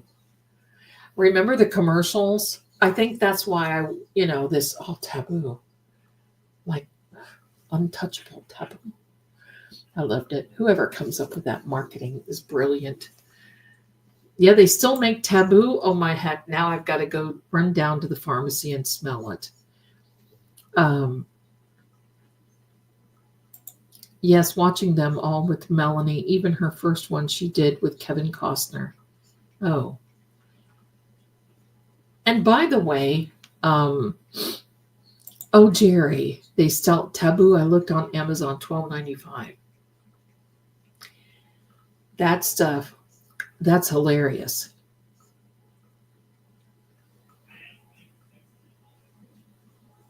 A cat lady, oh my gosh. I used to wear a perfume that smelled like cotton candy, and my boyfriend at the time asked me why I smelled like the Great American Amusement Park. That is hilarious. Oh my gosh. Isn't it funny things that we used to do like that? Wonderful memories. Do it. Wear it on your trip. Oh, I should. Wear it up to Canton. They could tell exactly where I was coming. Couldn't they? They could never not know where I was. I love that. I love that. This is so fun. See, this is fun. This is funny. Imagine going to an ER and trying to explain how my toes were. I wouldn't go in. Oh my gosh, oh my gosh, bless you. That is so fun. You guys are funny.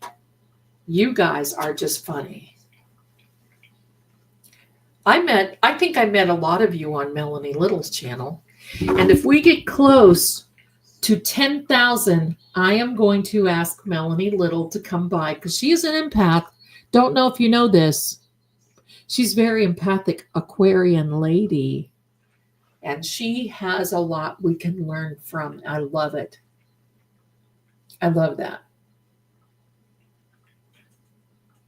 Oh, Chantilly. I think that's how you pronounced that, wasn't it? Chantilly, I can smell it now. Me too. You guys what a blast from the past. All these memories coming up. I want you to know that I have a cat sitting like right here. You can't see him on camera, but he's watching the chat go. It's funny. I love it. I love it. I love it. You guys are great. You guys are great.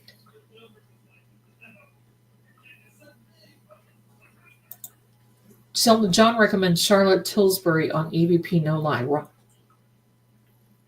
Oh, okay. I love it. Oh, I wore cachet. I remember that.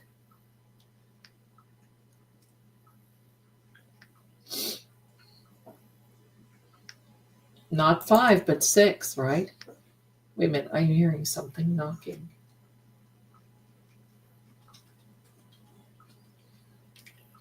Let's hope it's not a wax figure looking at me.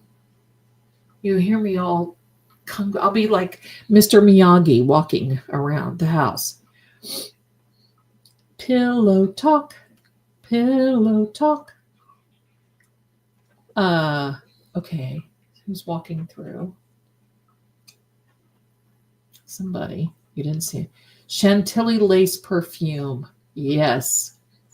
And ani ani. I'm not even going to tell you what my grandmother used to call that and think it was really that. I love it. Raining by, I love lilacs. Anything lilacs. There is a real lilac perfume. I used to get it shipped over here from the UK, and it just got so expensive. And the last 2 times I got it, didn't really smell that good, so I don't buy it anymore. But holy mackerel. Do I remember? Oh, wait a minute. Do I remember Fashion 220? Yes. Yes. I broke toes all over. It was Barbie car. Next day slide. Oldest daughter dry shampoo and caught another toes. Oh no. That broken toes are like treacherous. It hurts so bad. I trip. I'm going to tell you. Don't take me. I'm not too sure-footed.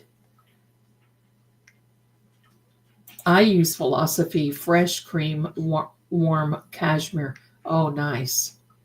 Nice.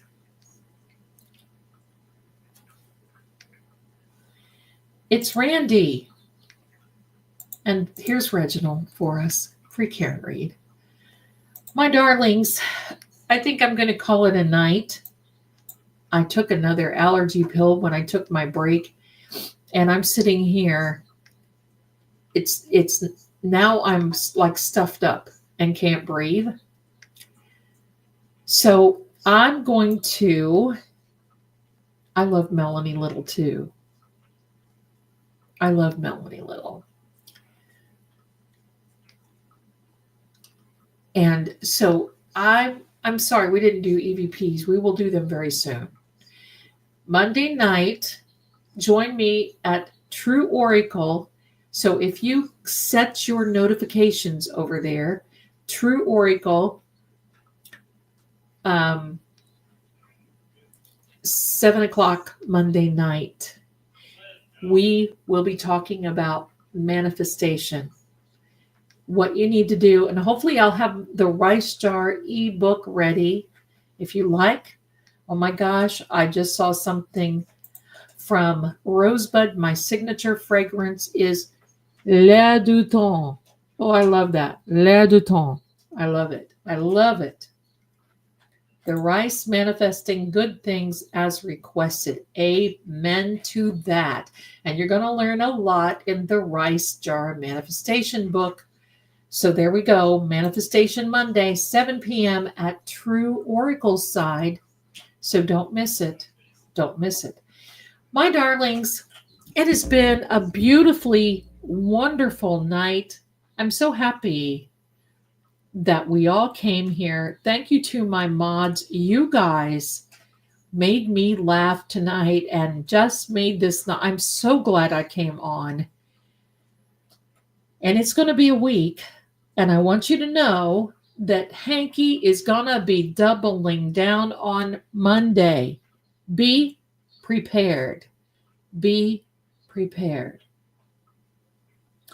He's going to be an egg-sucking dog. Lion.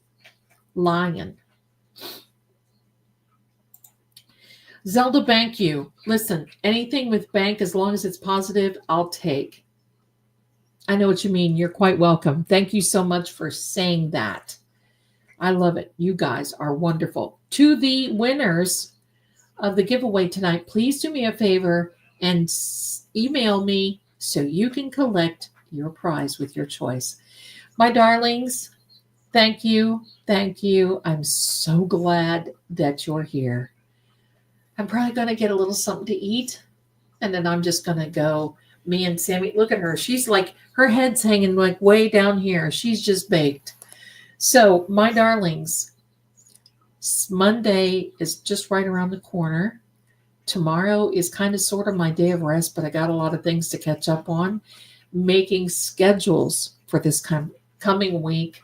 Yes. Oh, 11:11 it is. Everybody, think now. It's 11:11. I love it. Love it. Strawberry moon. Absolutely. Pardon me. So I want to thank you, everyone. Thank you again for being here, for your generosity, for your love and kindness to each and every one. I just love it when you're here. 10:11 to all this, but you know what? Since it's 11:11, we're going to move you forward to our time so you can reaping the benefits of the 11:11. Thank you so much. And thanks to my mods. You guys are so wonderful. I got the best chat on here. You all take care. Be prepared for this week. And you know, as I always say, my darlings, will see you in court. Thanks again. Have a great rest of the weekend. And I will see you soon. Bye for now, and much love from the House of Zelda to you. Bye.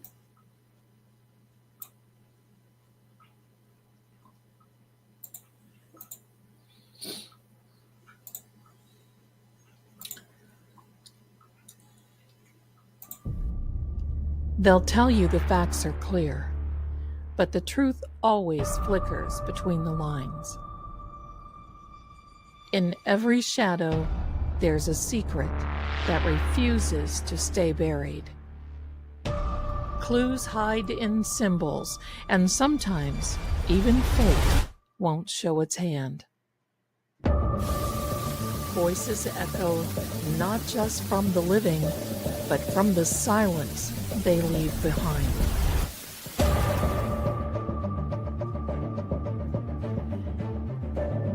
I'm Lady Zelda. This is Seeing Crime, where what's hidden doesn't stay hidden for long. Until next time, keep watching.